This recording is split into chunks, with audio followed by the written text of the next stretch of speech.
Good morning. ഐപ്ലസിന്റെ പുതിയൊരു വീഡിയോയിലേക്ക് എല്ലാവർക്കും സ്വാഗതം.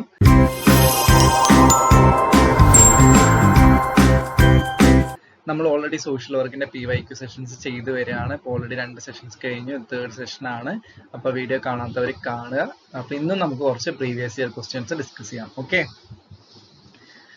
സോ ആദ്യത്തെ ചോദ്യം വരുന്നത് arrange the following steps procedure user four selecting A systematic sample in ascending order. കണ്ടോ, ഒരു സിസ്റ്റമാറ്റിക് സാമ്പിളിംഗ്, നമുക്കറിയാം സാമ്പിളിങ്ങിന്റെ ഭാഗത്ത് നിന്ന് എപ്പോഴും ചോദ്യം വരുന്നതാണ്. അപ്പൊ ഇന്ന് ഇവിടെ ചോദിച്ചിരിക്കുന്നത് സിസ്റ്റമാറ്റിക് സാമ്പിളിങ്ങിനെ അസെൻഡിങ് ഓർഡർ, എങ്ങനെയാണ് ഒരു സിസ്റ്റമാറ്റിക് സാമ്പിളിനെ സെലക്ട് ചെയ്യുന്നത് അസെൻഡിങ് ഓർഡറിലാക്കുക. സ്റ്റെപ്സ് കൊടുത്തിട്ടുണ്ട്. Decide on the sample size, prepare A list of the elements in the study population, determine the width of interval, select the same order element from each subsequent interval using SRS, അതായത് simple random sampling, select an element from the first interval, nth order. അപ്പൊ ഇങ്ങനെയാണ് 5 സ്റ്റെപ്പാണ് കൊടുത്തിട്ടുള്ളത്. അപ്പൊ നമ്മളിത് എന്ത് ചെയ്യണം, സീക്വൻസിലാക്കുക. അത്രേ നമുക്ക് ചെയ്യാനുള്ളൂ. സിസ്റ്റമാറ്റിക് സാമ്പിൾ എങ്ങനെയാണ് സെലക്ട് ചെയ്യുന്നത് എന്നുള്ള സീക്വൻസിലാക്കുക. ഒന്ന് നോക്കിയേ, അറിയാവുന്നവർ ഒന്ന് ഓർഡർ ചെയ്യാൻ വേണ്ടി നോക്കിയേ. Decide on the sample size ആണോ ആദ്യം വരിക? ഏതായിരിക്കും ആദ്യം വരിക? നമ്മൾ എപ്പോഴും സാമ്പിളിംഗ് ചെയ്യുന്ന സമയത്ത് എന്താ ഇമ്പോർട്ടൻസ്? നമുക്ക് എന്തറിയണം? പോപ്പുലേഷൻ അറിയണം, വേണ്ടേ? പോപ്പുലേഷൻ അറിഞ്ഞാലല്ലേ സാമ്പിൾ ചെയ്യാൻ പറ്റുള്ളൂ, അല്ലേ? അപ്പൊ എന്തായാലും ആദ്യം വരിക പോപ്പുലേഷൻ ആണ്, അല്ലേ? Prepare A list of the elements in the study population. നമ്മൾ പഠിക്കുന്ന പോപ്പുലേഷനിലെ എല്ലാ എലമെന്റ്സിന്റെയും ലിസ്റ്റ് ഉണ്ടാക്കുക. അതിന് നമ്മൾ സാമ്പിളിംഗ് ഫ്രെയിം എന്നാണ് ആ ലിസ്റ്റിനെ പറയാ കേട്ടോ. അപ്പൊ അതും കൂടെ ഇതിന്റെ കൂടെ ഓർത്ത് വെക്കുക. ആ ഒരു point, list of elements in the study population, അതിന് നമ്മൾ സാമ്പിളിംഗ് ഫ്രെയിം എന്നാണ് പറയാ. ആദ്യം നമ്മൾ സാമ്പിളിംഗ് ഫ്രെയിം ഉണ്ടാക്കി. പിന്നെന്താ നമ്മൾ ചെയ്യേണ്ടത്?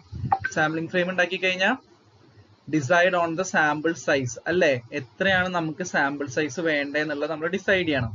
അതല്ല രണ്ടാമത്തെ സ്റ്റെപ്പ് എന്ന് പറയണേ. Okay, decide on the sample size, എത്ര എണ്ണം വേണം നമുക്ക് സാമ്പിൾ, പോപ്പുലേഷനിൽ എത്ര പേരെയാണ് നമ്മൾ സാമ്പിൾ ആയിട്ട് എടുക്കാൻ ഉദ്ദേശിച്ചിട്ടുള്ളത്. ഓക്കെ, അത് ചെയ്തു. മൂന്നാമത് എന്താ ചെയ്യേണ്ടേ? മൂന്നാമത് നമ്മൾ ചെയ്യേണ്ടത് വിഡ്ത്ത് ഇന്റർവെൽ ഉണ്ടാക്കുകയാണ്. Determine the width interval. Width interval എന്ന് ഉദ്ദേശിക്കുന്നത് അത് ആക്ച്വലി ഒരു ഇക്വേഷൻ ഉണ്ട്, ചെറുതാണ്, അത് എക്സ്പ്ലനേഷനിൽ പറഞ്ഞു തരാം.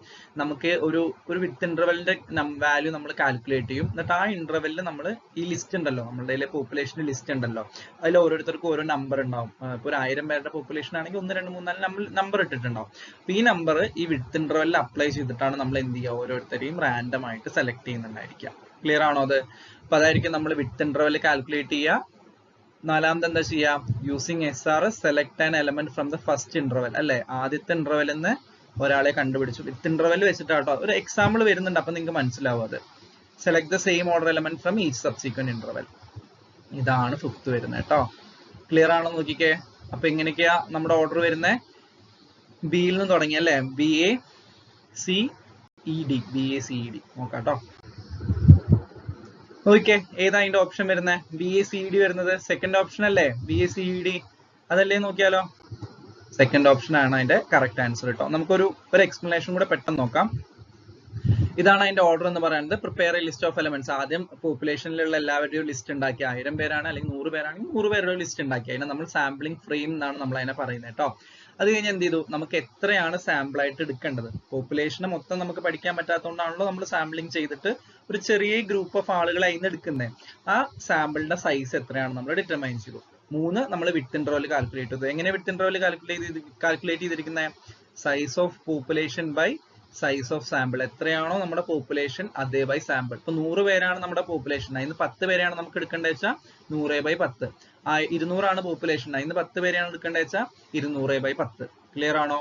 അപ്പൊ അങ്ങനെയാണ് വിഡ്ത്ത് ഇന്റർവെൽ കാൽക്കുലേറ്റ് ചെയ്യുന്നത്. എന്നിട്ട് എന്ത് ചെയ്യുക? ഫസ്റ്റ് ഓർഡർ എലമെന്റ്, അതായത് ഇപ്പൊ നമുക്ക് 10 ആണ്, നമ്മുടെ 100 പേരുണ്ട്, നമുക്ക് 200 പേരുണ്ട് വിചാരിക്കുക. 200 പേരുണ്ട്, നമുക്ക് എന്ത് ചെയ്യണം? 10 പേരെ തന്നെയാണ് സാമ്പിൾ എടുക്കേണ്ടത്. അപ്പൊ 200/10 ചെയ്യുമ്പോൾ വിഡ്ത്ത് ഇന്റർവെൽ എത്ര കിട്ടുക? 20 ആണ് വിഡ്ത്ത് ഇന്റർവെൽ കിട്ടുക. മനസ്സിലായോ?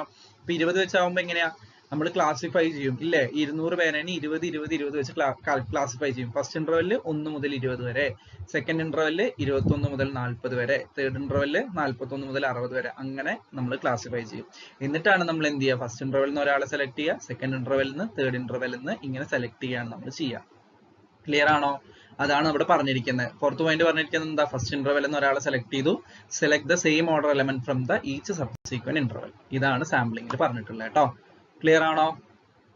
ഓക്കെ, ഇത് ജസ്റ്റ് ഒരു എക്സാമ്പിൾ ആണ്. നോക്കിയാൽ 100 സ്റ്റുഡൻസ് ഉണ്ട്, അതിന് നമുക്ക് 20 പേരെ സെലക്ട് ചെയ്യണം, സാമ്പിൾ ആയിട്ട് എടുക്കണം. ലിസ്റ്റ് ഓഫ് എലമെന്റ്സ് പറഞ്ഞിട്ടുള്ള നോക്കിയാൽ സാമ്പിളിംഗ് ഫ്രെയിം എന്താ? ലിസ്റ്റ് ഓഫ് 100 സ്റ്റുഡൻസ്, പോപ്പുലേഷൻ 100 അല്ലേ? അപ്പൊ നമ്മൾ ആ 100 പേരെ ലിസ്റ്റ് ഉണ്ടാക്കി സാമ്പിൾ സൈസ് 20 പേരെയാണ് നമുക്ക് സെലക്ട് ചെയ്യേണ്ടത്. വിഡ്ത്ത് ഇന്റർവെൽ എത്ര കിട്ടും? 100/20 എന്ന് പറയുന്നത് 5 ആണ് വിഡ്ത്ത് ഇന്റർവെൽ. 5 വിഡ്ത്ത് ഇന്റർവെൽ ആകുമ്പോൾ നമ്മൾ എങ്ങനെ ചെയ്യാം? ഫസ്റ്റ് ഇന്റർവെൽ എന്ന് പറയുന്നത് 1 മുതൽ 5 വരെ, പിന്നെ 6 മുതൽ 10, 11 to 15, 16 to 20 അങ്ങനെ ക്ലാസിഫൈ ചെയ്തിട്ടുണ്ടാവും. ഓരോ ഇന്റർവെലിനെ ക്ലാസിഫൈ ചെയ്തു. എന്നിട്ട് ഫസ്റ്റ് എലമെന്റിനെ സെലക്ട് ചെയ്തു. ഇപ്പൊ 1 മുതൽ 5 വരെ ഒരു എലമെന്റിനെ സെലക്ട് ചെയ്തു. നമ്മൾ ശ്രദ്ധിക്കേണ്ട എന്താ വെച്ചാൽ ഫസ്റ്റ് ഇന്റർവെല്ലിൽ നമ്മൾ സെലക്ട് ചെയ്യുന്ന അതേ ഓർഡറിലായിരിക്കണം ബാക്കിയുള്ള ഇന്റർവെല്ലിൽ നിന്നൊക്കെ സെലക്ട് ചെയ്യേണ്ടത്. ഇപ്പൊ ഫസ്റ്റ് ഇന്റർവെൽ 1 മുതൽ 5 വരെ ഉള്ളതിൽ ആദ്യത്തെ ടേമിനെയാണ് നമ്മൾ സെലക്ട് ചെയ്യണത്. ഒന്നാണ് സെലക്ട് ചെയ്യണമെന്ന് വെച്ചാൽ എല്ലാ ഇന്റർവെല്ലിൽ നിന്നും ആദ്യത്തെ ടേമാണ് സെലക്ട് ചെയ്യുക. 1 സെലക്ട് ചെയ്ത് അടുത്ത് സെക്കൻഡ് ഇന്റർവെല്ലിന് ഏത് വരും? 6 വരും. 11, 16, 21, 26 അങ്ങനെ പോകും. മനസ്സിലായോ? ഇനിയിപ്പോ അതല്ല നമ്മൾ 2 സെലക്ട് ചെയ്യുന്ന വെച്ചാൽ ഇവിടെ 2 ആണെങ്കിൽ സെക്കൻഡ് ഇന്റർവെല്ലിൽ രണ്ടാമത്തെ ടേം ഏതാ? 7 ആണ് അല്ലെ? 2, 7, 12, 17 അങ്ങനെ പോകും.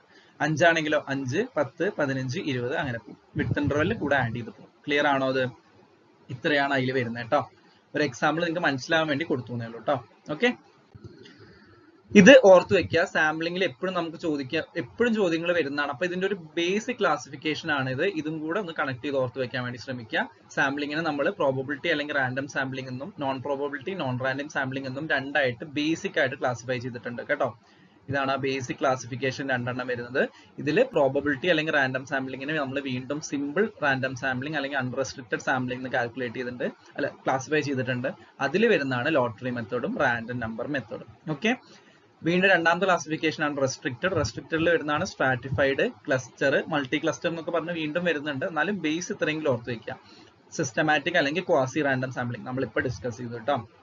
നോൺ പ്രോബബിലിറ്റിയിൽ വരുന്നതാണ് പർപ്പസീവ് അല്ലെങ്കിൽ ജഡ്ജ്മെന്റ്, പിന്നെ കൺവീനിയൻസ് സാമ്പിളിങ്ങും സ്നോബോർഡ് സാമ്പിളിങ്ങും കേട്ടോ. ക്ലിയർ ആണോ? ഇതൊരു ബേസിക് ക്ലാസിഫിക്കേഷൻ ആണ്. നിങ്ങൾക്കൊന്നും ഒരു ഐഡിയ കിട്ടാൻ വേണ്ടിയിട്ട് ഈ ഒരു സ്ലൈഡ് ഇതിൽ ആഡ് ചെയ്തു തന്നേ ഉള്ളൂ കേട്ടോ. അപ്പൊ ഇത് ഓർത്ത് വെക്കുക, ഏതിന്റെ അണ്ടറിലാണ് വരുന്നത് എന്നുള്ളതെങ്കിലും ഓർത്ത് വെക്കാൻ വേണ്ടി ശ്രമിക്കാം. ഓക്കെ, രണ്ടാമത്തെ ചോദ്യം വരുന്നത് arrange the following socialisation stages in descending order. Descending ഓർഡറിൽ അറേഞ്ച് ചെയ്യാനാണ് പറഞ്ഞിരിക്കുന്നത്. ശ്രദ്ധിക്കണം, നമ്മളോട് അസെൻഡിങ് ഓർഡർ അല്ല ചോദിച്ചിരിക്കുന്നത്, ഡിസെൻഡിങ് ആണ്. അതായത് റിവേഴ്സ് ഓർഡറിലാണ് അറേഞ്ച് ചെയ്യേണ്ടത്. നമുക്കറിയാം സോഷ്യലൈസേഷൻ സ്റ്റേജസ് എന്ന് പറയുന്നത് എന്തിനാണ്? നമ്മുടെ ഫ്ലൂയിഡിന്റെ സ്റ്റേജസ് ആയിട്ട് വളരെ കറസ്പോണ്ട് ചെയ്ത് നിൽക്കുന്നതാണ്. അപ്പൊ നോക്കിയേ, oral stage, Oedipal stage, adolescent stage, anal stage, ഇങ്ങനെ 4 സ്റ്റേജസ് ആണ് കൊടുത്തിട്ടുള്ളത്. ഇതിന്റെ റിവേഴ്സ് ഓർഡർ ഫ്ലൂയിഡിന്റെ സ്റ്റേജസ് അറിയാമെങ്കിൽ നമുക്ക് ഇതും ക്ലാസിഫൈ ചെയ്യാൻ വേണ്ടി എളുപ്പം പറ്റുന്നതാണ്, ഓർഡർ ചെയ്യാൻ പറ്റുന്നതാണ്. റിവേഴ്സ് ഓർഡർ ആകുമ്പോൾ നമുക്ക് ആദ്യം ഏതാ വരിക? Adolescent stage. ബാക്ക് എന്നല്ലേ നമ്മൾ എഴുതുന്നത്, അപ്പൊ ആദ്യം അഡോളസെന്റ് സ്റ്റേജ് വന്നു. പിന്നെ ഓറലും ഏനലൊക്കെ എന്തായാലും ആദ്യം നമുക്കറിയാം. അപ്പൊ നമ്മൾ അതുകൊണ്ട് എന്താണ്, ഓറലും ഏനലും ആദ്യം ലൈക് സ്റ്റാർട്ടിങ് സ്റ്റേജസ് ആണ്. അപ്പൊ ബാക്കിലേക്ക് ചെയ്യുമ്പോൾ അത് അവസാനമാവും വരിക അല്ലെ. അപ്പൊ രണ്ടാമത് ഏതാ വരിക? ഈഡിപ്പൽ സ്റ്റേജ് വന്നു. മൂന്നാമത് ഏതാ വരിക? ഏനൽ സ്റ്റേജ് വന്നു. നാലാമത് ഓറൽ സ്റ്റേജ് അല്ലേ. അങ്ങനെയാണ് അതിന്റെ ഓർഡർ വരുന്നത് കേട്ടോ. ക്ലിയർ ആണോ? നോക്കിക്കേ, ഇപ്പൊ ഇതിന്റെ ആൻസർ എങ്ങനെയാ വരിക? CBDA. CBDA ഇതല്ലേ ഇതിന്റെ ആൻസർ വരുന്നത്. ഓർത്ത് വെക്കാൻ സുഖാണല്ലേ? എങ്ങനെയാ? ആദ്യം അഡോളസെന്റ് AO, പിന്നെ ഏനൽ ഓറൽ AO അങ്ങനെ ഓർത്ത് വെക്കുക. അല്ലെങ്കിൽ തിരിച്ചാണെങ്കിൽ OA അങ്ങനെയെങ്കിലും ഓർഡർ ഓർത്ത് വെക്കുക കേട്ടോ. ഈ പേരുകൾ ഓർത്ത് വെക്കാൻ ബുദ്ധിമുട്ടുള്ളവര്. ഡണ്ണല്ലേ? നോക്കിക്കേ, 4th വണ്ണാണ് അതിന്റെ ഓപ്ഷൻ വരുന്നത്. ഇതാണ് സോഷ്യലൈസേഷൻ സ്റ്റേജസ്. ഫ്ലൂയിഡിയൻ തിയറിയുടെ കറസ്പോണ്ടൻസ് ആയിട്ട് തന്നെയാണ് നമ്മൾ പറയുന്നത്. അഡോളസെന്റ് സ്റ്റേജ് ഉണ്ട്, ഈഡിപ്പൽ സ്റ്റേജ് എന്തുകൊണ്ട് ആ ഒരു സ്റ്റേജിന് പേര് വന്നിട്ടില്ല? 3 മുതൽ 6 വരെയുള്ള വയസ്സ്, അതായത് ഫ്ലൂയിഡിന്റെ സ്റ്റേജസിൽ ഫാലിക് സ്റ്റേജ് എന്ന് അറിയപ്പെടുന്ന ആ ഒരു സ്റ്റേജിനോട് കറസ്പോണ്ട് ചെയ്യണതാണ് ഏത്? ഈഡിപ്പൽ സ്റ്റേജ്, സോഷ്യലൈസേഷൻ സ്റ്റേജസിൽ കേട്ടോ. അപ്പൊ ഈഡിപ്പൽ സ്റ്റേജിന് എന്തുകൊണ്ടാണ് ഈഡിപ്പൽ എന്നുള്ള പേര് വന്നേ? ആ ഒരു സ്റ്റേജിലാണ് ഈ 3 മുതൽ 6 വയസ്സ് വരെയുള്ള ഫാലിക് സ്റ്റേജ് അതല്ലെങ്കിൽ ഈഡിപ്പൽ സ്റ്റേജിലാണ് എന്ത്? ഈഡിപ്പസ് കോംപ്ലക്സും ഇലക്ട്രാ കോംപ്ലക്സും കാണിക്കുന്നത്. എന്താ ഈഡിപ്പസ് കോംപ്ലക്സും ഇലക്ട്രാ കോംപ്ലക്സും? ഈഡിപ്പസ് കോംപ്ലക്സ് എന്താ? ആൺകുട്ടികൾക്ക് അല്ലെ. ഈഡിപ്പസ് എന്ന് പറയുന്ന ഒരു കഥാപാത്രത്തിൽ നിന്ന് വന്നാന്നൊക്കെ നമ്മൾ മുന്നേ കേട്ടിട്ടുണ്ടാവും. ഈഡിപ്പസ് എന്ന് പറയുന്ന ഈഡിപ്പസ് കോംപ്ലക്സ് എന്ന ആൺകുട്ടികൾക്ക് അമ്മമാരോട് ആ ഒരു പ്രായത്തിൽ 3 മുതൽ 6 വയസ്സ് വരെയുള്ള പ്രായത്തിൽ അമ്മമാരോട് ഒരു പ്രത്യേക അട്രാക്ഷനും അച്ഛന്മാരോട് ഒരു റൈവറി ക്യാരക്ടറും ഷോ ചെയ്യുന്ന ആ ഒരു ഇതിനെയാണ് നമ്മൾ എന്തെന്ന് പറയുന്നത്? ഈഡിപ്പസ് കോംപ്ലക്സ് എന്ന് പറയുന്നത്. ഇലക്ട്രാ കോംപ്ലക്സ് എന്താ? പെൺകുട്ടികളുടെ കാര്യത്തിൽ പെൺകുട്ടികൾക്ക് അച്ഛന്മാരോട് ഒരു അട്രാക്ഷനും അതല്ലെങ്കിൽ ഒരു സ്പെഷ്യൽ അഫെക്ഷനും അമ്മമാരോട് ഒരു റൈവറി ക്യാരക്ടർ, ഒരു എഗെയിൻസ്റ്റ് എന്നുള്ള ഒരു ക്യാരക്ടറും കൂടെ ഷോ ചെയ്യുന്നതിനെയാണ് നമ്മൾ എന്തെന്ന് പറയുന്നത്? ഈ ഇലക്ട്രാ കോംപ്ലക്സ് എന്ന് പറയുന്നത്. ഇത് ഷോ ചെയ്യുന്ന സ്റ്റേജ് ആയതുകൊണ്ടാണ് എന്തെന്ന് പറയുന്നത്? ഇത് നമ്മൾ ഈഡിപ്പൽ സ്റ്റേജ് എന്ന് പറയുന്നത് കേട്ടോ. പിന്നെ ഏനൽ സ്റ്റേജും ഓറൽ സ്റ്റേജും വരുന്നത്. ഓക്കെ, സിഗ്മണ്ട് ഫ്രോയിഡിന്റെ സൈക്കോസെക്ഷൽ ഡെവലപ്മെന്റ് തിയറിയിലാണ് പറഞ്ഞിട്ടുള്ളത് ഓറൽ സ്റ്റേജ് ആദ്യത്തെ 1.5 വയസ്സ് ജനിച്ചിട്ട് ഒരു കുട്ടി ജനിച്ച ആദ്യത്തെ 1.5 വയസ്സ് വരെ ഓറൽ സ്റ്റേജ് ആണ്. അല്ലെ ഓറൽ ഏരിയയിലായിരിക്കും ഫോക്കസ് ചെയ്തിട്ടുണ്ടായിരിക്കുക. ഏനൽ സ്റ്റേജ് 1.5 വയസ്സ് മുതൽ 3 വയസ്സ് വരെയാണ് വരുന്നത്. ഫാലിക് 3 മുതൽ 6 വരെ, ഈഡിപ്പലിനോട് കറസ്പോണ്ട് ചെയ്യണത് കേട്ടോ. ലേറ്റൻസി 6 മുതൽ 12 വരെ. ജെനിറ്റൽ സ്റ്റേജ് പിന്നെ എന്താണ് 12 വയസ്സ് തൊട്ട് പിന്നെ അങ്ങോട്ട് ജെനിറ്റൽ സ്റ്റേജ് ആണ് വരുന്നത്. ക്ലിയർ ആണോ? അത് ഈ ഒരു ഈഡിപ്പൽ സ്റ്റേജ് അല്ലെങ്കിൽ ഈഡിപ്പസ് കോംപ്ലക്സും ഇലക്ട്രാ കോംപ്ലക്സുമായിട്ട് കണക്ട് ചെയ്തുകൊണ്ടാണ് നമ്മൾ ഏത് പഠിച്ചിട്ടുണ്ടായിരുന്നത്, കാസ്ട്രേഷൻ ഫിയർ അല്ലെ. ഈഡിപ്പസ് കോംപ്ലക്സിന്റെ സമയത്ത് അതല്ലെങ്കിൽ ആ ഒരു ഇതിലാണ് ആൺകുട്ടികൾക്ക് കാസ്ട്രേഷൻ ഫിയർ ഉണ്ടാവും, പെൺകുട്ടികൾക്ക് എന്താണ് പീനസ് എൻവി എക്സ്പീരിയൻസ് ചെയ്യും, അതായത് അവർക്ക് പീനസ് ഇല്ല എന്നുള്ള ഒരു തോന്നുന്നു. ഇത് ഒരുപാട് ക്രിറ്റിസിസംസ് വന്നിട്ടുള്ളതാണ്. പിന്നീട് നിയോഫ്യൂഡിയൻസ് എന്ത് പറഞ്ഞിട്ടുണ്ട്, വൂംബെൻവി എന്നുള്ള ടേം ഒക്കെ കൊണ്ടുവന്നിട്ടുണ്ട്, ആൺകുട്ടികൾക്ക് വൂംബെൻവി ഉണ്ടാവും എന്നൊക്കെ പറഞ്ഞിട്ടുണ്ട്. ഓക്കെ, അപ്പൊ അതൊക്കെ കുറച്ചും കൂടെ ഇൻഡെപ്ത് ആണ്, വായിക്കുന്നവർ വായിക്കുക. എന്നാലും അത് കണക്ട് ചെയ്ത് ഓർത്ത് വെക്കുക കേട്ടോ. ഈഡിപ്പസ് കോംപ്ലക്സ് ആയിട്ട് കണക്ട് ചെയ്തിട്ടാണ് ഇത് വരുന്നത് കാസ്ട്രേഷൻ ഫിയർ, ഇലക്ട്രാ കോംപ്ലക്സ് ആയിട്ട് കണക്ട് ചെയ്തിട്ടാണ് പീനസ് എൻവി വരുന്നത് എന്നുള്ള ഓർത്ത് വെക്കുക. പിന്നെ ഓർത്ത് വെക്കേണ്ടത് ഈഡിപ്പസ് കോംപ്ലക്സ് എന്ന് പറയുന്നത് ഫ്രൂയിഡ് ആണ് ആ ഒരു ടെർമിനോളജി കൊണ്ടുവന്നേച്ചാലും ഇലക്ട്രാ കോംപ്ലക്സ് എന്നുള്ള ടെർമിനോളജി കൊണ്ടുവന്നത് അല്ലെങ്കിൽ ഇലക്ട്രാ കോംപ്ലക്സിനെ ഇൻട്രൊഡ്യൂസ് ചെയ്തത് ഫ്രൂയിഡ് അല്ല, അത് കാളിയും എന്ന് പറയുന്ന ഒരു സൈക്കോളജിസ്റ്റ് ആണ് അത് കൊണ്ടുവന്നിട്ടുള്ളത് കേട്ടോ. ആ ഒരു ടേം കോട്ട് ചെയ്തിട്ടുള്ളത് കേട്ടോ. അതും കൂടെ ഒന്ന് ഓർത്ത് വെക്കുക കേട്ടോ. ഓക്കെ, അടുത്ത ചോദ്യം നോക്കിക്കേ. സ്റ്റേറ്റ്മെന്റ്സ് ആണ്, 4 സ്റ്റേറ്റ്മെന്റ് കൊടുത്തിട്ടുണ്ട്. അതില് കറക്റ്റ് സ്റ്റേറ്റ്മെന്റ് ശ്രദ്ധിക്കുക, കറക്റ്റ് സ്റ്റേറ്റ്മെന്റ് ആണ് ചോദിച്ചിട്ടുള്ളത് കേട്ടോ. ഏതാണ് ശരിയായ സ്റ്റേറ്റ്മെന്റ് എന്നാണ് ചോദിച്ചിരിക്കുന്നത്. ഓക്കെ, എന്താ പറഞ്ഞിട്ടുള്ളത്, ജെമൈൻ ഷാഫ്റ്റും ജസൽ ഷാഫ്റ്റും സോഷ്യോളജിയിൽ വരുന്ന ഒരു ടോപ്പിക്സ് ആണ് ജെമൈൻ ഷാഫ്റ്റും ജസൽ ഷാഫ്റ്റും. അപ്പൊ Gemeinschaft is a community based on kinship networks, neighbourhood and shared purpose based on honour and virtue. അതാണ് ആദ്യത്തെ സ്റ്റേറ്റ്മെന്റ്. ശരിയായിരിക്കോ തെറ്റായിരിക്കോ നോക്കിക്കേ. ജെമൈൻ ഷാഫ്റ്റ് എന്ന് പറയുന്നത് ഒരു കമ്മ്യൂണിറ്റി ബേസ്ഡ് ആയിട്ടുള്ള കിൻഷിപ്പ് നെറ്റ്വർക്ക് ആണ്, neighbourhoods, shared purpose based on honour and virtue. ആ statement actually ശരിയായിട്ടുള്ള സ്റ്റേറ്റ്മെന്റ് ആണ് കേട്ടോ. ഉത്തരം അറിയാവുന്നവര് ഏതൊക്കെയാണ് ശരി എന്നുള്ളത് മനസ്സിൽ വിചാരിക്കുക. Historical period before the 18th century is the period of modernity. Period of modernity എന്ന് പറയുന്നത് 18ാം നൂറ്റാണ്ടിന് മുന്നേ ഉള്ള ചരിത്ര കാലഘട്ടമാണെന്നാണ് പറഞ്ഞിരിക്കുന്നത്. ശരിയാ തെറ്റാ? ആ സ്റ്റേറ്റ്മെന്റ് കമ്പാരിറ്റീവ്ലി തെറ്റാണ് കേട്ടോ. നമുക്ക് എന്തായാലും അവസാനം നോക്കാം, എല്ലാ സ്റ്റേറ്റ്മെന്റും ശരി എന്നുള്ളൊരു ഓപ്ഷൻ ഉണ്ടോ എന്നൊക്കെ നോക്കാം. നമുക്ക് കമ്പാരിറ്റീവ്ലി ബാക്കിയുള്ള സ്റ്റേറ്റ്മെന്റ്സ് നമ്മൾ വെച്ച് നോക്കുന്ന സമയത്ത് അത് തെറ്റാണ്. നമുക്ക് നോക്കാം. Gesellschaft is urban communities associated with modernity, urbanisation which are seen as individuals and impersonal. ശരിയാണ് കേട്ടോ. ജസൽ ഷാഫ്റ്റിനെ കുറിച്ചുള്ള നമുക്ക് എക്സ്പ്ലനേഷനിൽ എന്താണെന്നുള്ളത് കറക്റ്റ് ആയിട്ട് നിങ്ങൾക്ക് മനസ്സിലാവും. ഇപ്പൊ കൺഫ്യൂഷൻ ഉള്ളവർ പേടിക്കാതിരിക്കുക. People make sense of social world through constant reflection on their experience and the knowledge of their personal experience. നമുക്ക് ചുറ്റുപാടുമുള്ള sense of social world, social വേൾഡിന് സാമൂഹ്യ ലോകത്തെ കുറിച്ചിട്ടുള്ള നമ്മുടെ സെൻസ് ഉണ്ടാവുന്നത് എങ്ങനെയാണെന്ന് പറയുന്നത് എക്സ്പീരിയൻസസിൽ നിന്നും അതേപോലെ തന്നെ നോളജ്, പേഴ്സണൽ എക്സ്പീരിയൻസിൽ നിന്നുണ്ടായ നോളജിൽ നിന്നുമാണ് ഉണ്ടാവുന്നതെന്നാണ് പറയുന്നത്. നമുക്ക് ചുറ്റും എന്താ നടക്കുന്നതെന്നുള്ളത്. ആ സ്റ്റേറ്റ്മെന്റ് എന്താ? ശരിയാണ് കേട്ടോ. അപ്പൊ നോക്കിയേ, നമുക്ക് ഏതൊക്കെ ശരി, എയും സിയും ഡിയും ശരിയാണ്, ബി മാത്രമാണ് നമുക്കിപ്പോ കമ്പാരിറ്റീവ്ലി തെറ്റ് എന്നുള്ള രീതിയിൽ കിട്ടിയിട്ടില്ല. ഓപ്ഷൻസ് നോക്കിയാലോ. ഓൾ ട്രൂ എന്നുള്ള ഒരു സ്റ്റേറ്റ്മെന്റ് ഇല്ല. അപ്പൊ എന്തായാലും എയും സിയും ഡിയും. ഓക്കെ, ഞാൻ പറയുന്നു ഒന്നാമത്തെ ഓപ്ഷനാണ് കറക്റ്റ് വരിക. നോക്കിയാലോ, കറക്റ്റ് ACD ആണ് വരുന്നത്. എയും സിയും ഡിയും ആണ് കറക്റ്റ് ആൻസർ എന്നുള്ള രീതിയിലാണ് വന്നിട്ടുള്ളത്. നമുക്ക് ഒരു എക്സ്പ്ലനേഷൻ കൂടെ നോക്കാം. ജസൽ ഷാഫ്റ്റും ജെമൈൻ ഷാഫ്റ്റും, ഈ ഒരു കൺസെപ്റ്റ് ഇതോടുകൂടെ ക്ലിയർ ആവണം. ലൈക്ക് കുറെ പേർക്ക് കൺഫ്യൂസിങ് ആയിട്ടുള്ള ഇതാണ് എന്താണ് ജസൽ എന്താണ് ജെമൈൻ എന്നുള്ളത്. അപ്പൊ അത് ഇതോടുകൂടെ ക്ലിയർ ചെയ്യാം. നമ്മുടെ ഫെർഡിനാൻഡ് ടോണിസിന്റെ 1887 പബ്ലിഷ് ചെയ്ത ഒരു ബുക്കാണ്. ആക്ച്വലി അതിന്റെ ടൈറ്റിൽ തന്നെയാണ് ജെമൈൻ ഷാഫ്റ്റ് ആൻഡ് ജസൽ ഷാഫ്റ്റ് എന്ന് പറയുന്നത്. ശ്രദ്ധിച്ചു നോക്കുക, രണ്ട് ഓപ്പോസിറ്റ് ആയിട്ടുള്ള ഫീച്ചേഴ്സ് ആണ്. അതുകൊണ്ട് തന്നെ നിങ്ങൾക്ക് ഇന്റർമിക്സ് ആവില്ല. രണ്ട് അറ്റത്ത് നിൽക്കുന്നതാണ്. ടൈറ്റിൽസ് മാറിപ്പോകാതെ മാത്രമേ നമ്മൾ ഇതിൽ ശ്രദ്ധിക്കേണ്ട കാര്യമുള്ളൂ. ജെമൈൻ ഷാഫ്റ്റ് എന്ന് പറയുന്നത് ട്രഡീഷണൽ ആയിട്ടുള്ള ചെറിയ, വളരെ പഴക്കമുള്ള ചെറുതായിട്ടുള്ള, വളരെ ക്ലോസ്നെറ്റ് ആയിട്ടുള്ള, വളരെ അടുപ്പമുള്ള ആളുകൾ ഉള്ള കമ്മ്യൂണിറ്റീസിനെയാണ് നമ്മൾ എന്തെന്ന് പറയാം, ജെമൈൻ ഷാഫ്റ്റ് എന്ന് പറയുന്നത്. ട്രഡീഷണൽ ആയിട്ടുള്ള ക്ലോസ്നെറ്റ് എന്ന് പറഞ്ഞാൽ അത്രയും ക്ലോസ്ലി കണക്റ്റഡ് ആയിട്ടുള്ള സ്മോൾ സ്കെയിൽ കമ്മ്യൂണിറ്റീസ്, ചെറിയ കമ്മ്യൂണിറ്റീസ് ആണ്. ബേസ്ഡ് ഓൺ എന്തിന്റെയൊക്കെ ബേസിൽ അവരുള്ള കിൻഷിപ്പ്. എന്താ കിൻഷിപ്പ്? കിൻഷിപ്പ് എന്ന് പറഞ്ഞാൽ സോഷ്യൽ റിലേഷൻഷിപ്പ് ആണ്. മാരേജിന്റെയോ അല്ലെങ്കിൽ അഡോപ്ഷന്റെയോ അതല്ലെങ്കിൽ എന്താ പറയാ മാരേജ്, അഡോപ്ഷൻ, ബ്ലഡ് റിലേഷനൊക്കെ ബേസ് ചെയ്തിട്ട് വരുന്ന സോഷ്യൽ റിലേഷൻഷിപ്പുകളെയാണ് നമ്മൾ എന്തെന്ന് പറയാ, കിൻഷിപ്പ് എന്ന് പറയാം. അപ്പൊ കിൻഷിപ്പിന്റെ ബേസിസിലോ കോമൺ വാല്യൂസ് അല്ലെങ്കിൽ ഷെയർഡ് ട്രഡീഷന്റെ ഒക്കെ ബേസിസിലുള്ള ക്ലോസ് നെറ്റ് ആയിട്ടുള്ള ചെറിയ ചെറിയ കമ്മ്യൂണിറ്റീസിനെയാണ് നമ്മൾ എന്തെന്ന് പറയുന്നത്, ജമൈൻ ഷാഫ്റ്റ്. ജമൈൻ മെയിൻ എന്നുള്ളത് നിങ്ങൾ വല്ല മിനിന്നോ അങ്ങനെ എന്തെങ്കിലും ഓർത്ത് വെക്കുക, ചെറുതാണ് അവര്. ഓക്കെ, അങ്ങനത്തെ കമ്മ്യൂണിറ്റീസിനെയാണ് നമ്മൾ ജമൈൻ ഷാഫ്റ്റ് എന്നുള്ള ഓർത്ത് വെക്കുക. ഓക്കെ, ഇനി ജസൽ ഷാഫ്റ്റ് എന്താണ്? അപ്പൊ ഇതിന്റെ നേരെ ഓപ്പോസിറ്റ്, അവർ ട്രഡീഷണൽ അല്ല, അവരെന്താണ്, മോഡേൺ ആയിട്ടുള്ള കമ്മ്യൂണിറ്റീസ് ആണ്, അർബൻ ആണ്, അവര് ഇൻഡസ്ട്രിയൽ ആയിട്ടുള്ള സൊസൈറ്റീസ് ആണ് വരുന്നത്. ഓക്കെ, അവരെന്തിന്റെ പുറത്താ, ഇതേപോലെ കോമൺ വാല്യൂസിന്റെയോ അതല്ലെങ്കിൽ കിൻഷിപ്പിന്റെയോ ബേസിസിലുള്ള ഒരു ഗ്രൂപ്പ് അല്ല. അവരെന്തിന്റെ ബേസിസില, സെൽഫ് ഇൻട്രസ്റ്റിന്റെ ബേസിസില, അല്ലെ, അവരുടെ സ്വന്തം ഇഷ്ടത്തിന്റെ പുറത്ത് ആ ഒരു കമ്മ്യൂണിറ്റിയുടെ ഭാഗമായിരിക്കുകയാണ്. കോൺട്രാക്ട്സിന്റെ പുറത്ത് ഭാഗമായതായിരിക്കാം, അതല്ലെങ്കിൽ ഇംപേഴ്സണൽ ആയിട്ടുള്ള ഇന്ററാക്ഷൻസിന്റെ പുറത്താണ്.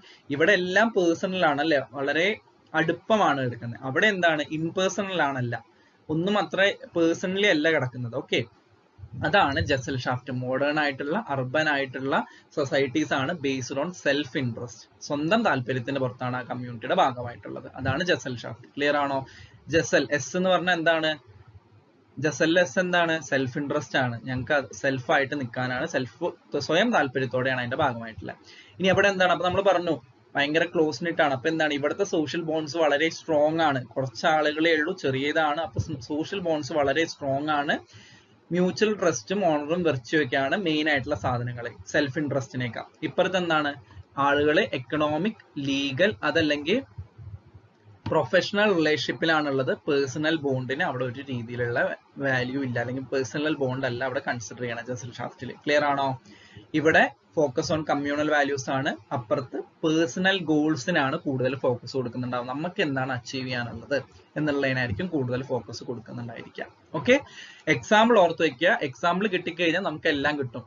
ജമൈൻ ഷാഫ്റ്റിന് എക്സാമ്പിൾ ആണ് എന്ത്, എക്സ്റ്റെൻഡഡ് ഫാമിലീസും ട്രൈബൽ കമ്മ്യൂണിറ്റീസും ഒക്കെ. ഒന്ന് ചിന്തിച്ച് നോക്കിയാൽ, ട്രൈബൽ കമ്മ്യൂണിറ്റീസ് സ്മോൾ ആണ്, ട്രഡീഷണൽ ആണ്, ക്ലോസ് നെറ്റ് ആണ്, സ്ട്രോങ് ബോൺസ് ഉണ്ടാവും അവർ തമ്മിൽ, എല്ലാം കറക്റ്റ് അല്ലേ? ജസൽ ഷാഫ്റ്റിന് എന്താ, ഒരു MNC ചിന്തിക്കാം, മൾട്ടിനാഷണൽ കമ്പനിയിൽ എങ്ങനെയായിരിക്കും, അവർ തമ്മിൽ പ്രൊഫഷണൽ റിലേഷൻഷിപ്പ് ആയിരിക്കും, സെൽഫ് ഇൻട്രസ്റ്റ് അല്ലെങ്കിൽ കോൺട്രാക്ടിന്റെ ബേസിസിലായിരിക്കും എൻറോൾ ചെയ്തിട്ടുണ്ടായിരിക്കുക, അവർ തമ്മിൽ സോഷ്യൽ ബോണ്ട് ഒക്കെ കുറവായിരിക്കും, കൂടുതലും പേഴ്സണൽ ഗോൾസ് ആയിരിക്കും അച്ചീവ് ചെയ്യാനുണ്ടായിരിക്കുക, ഒരു കോമൺ വാല്യൂ ഒന്നും ആയിരിക്കണം എന്നില്ല.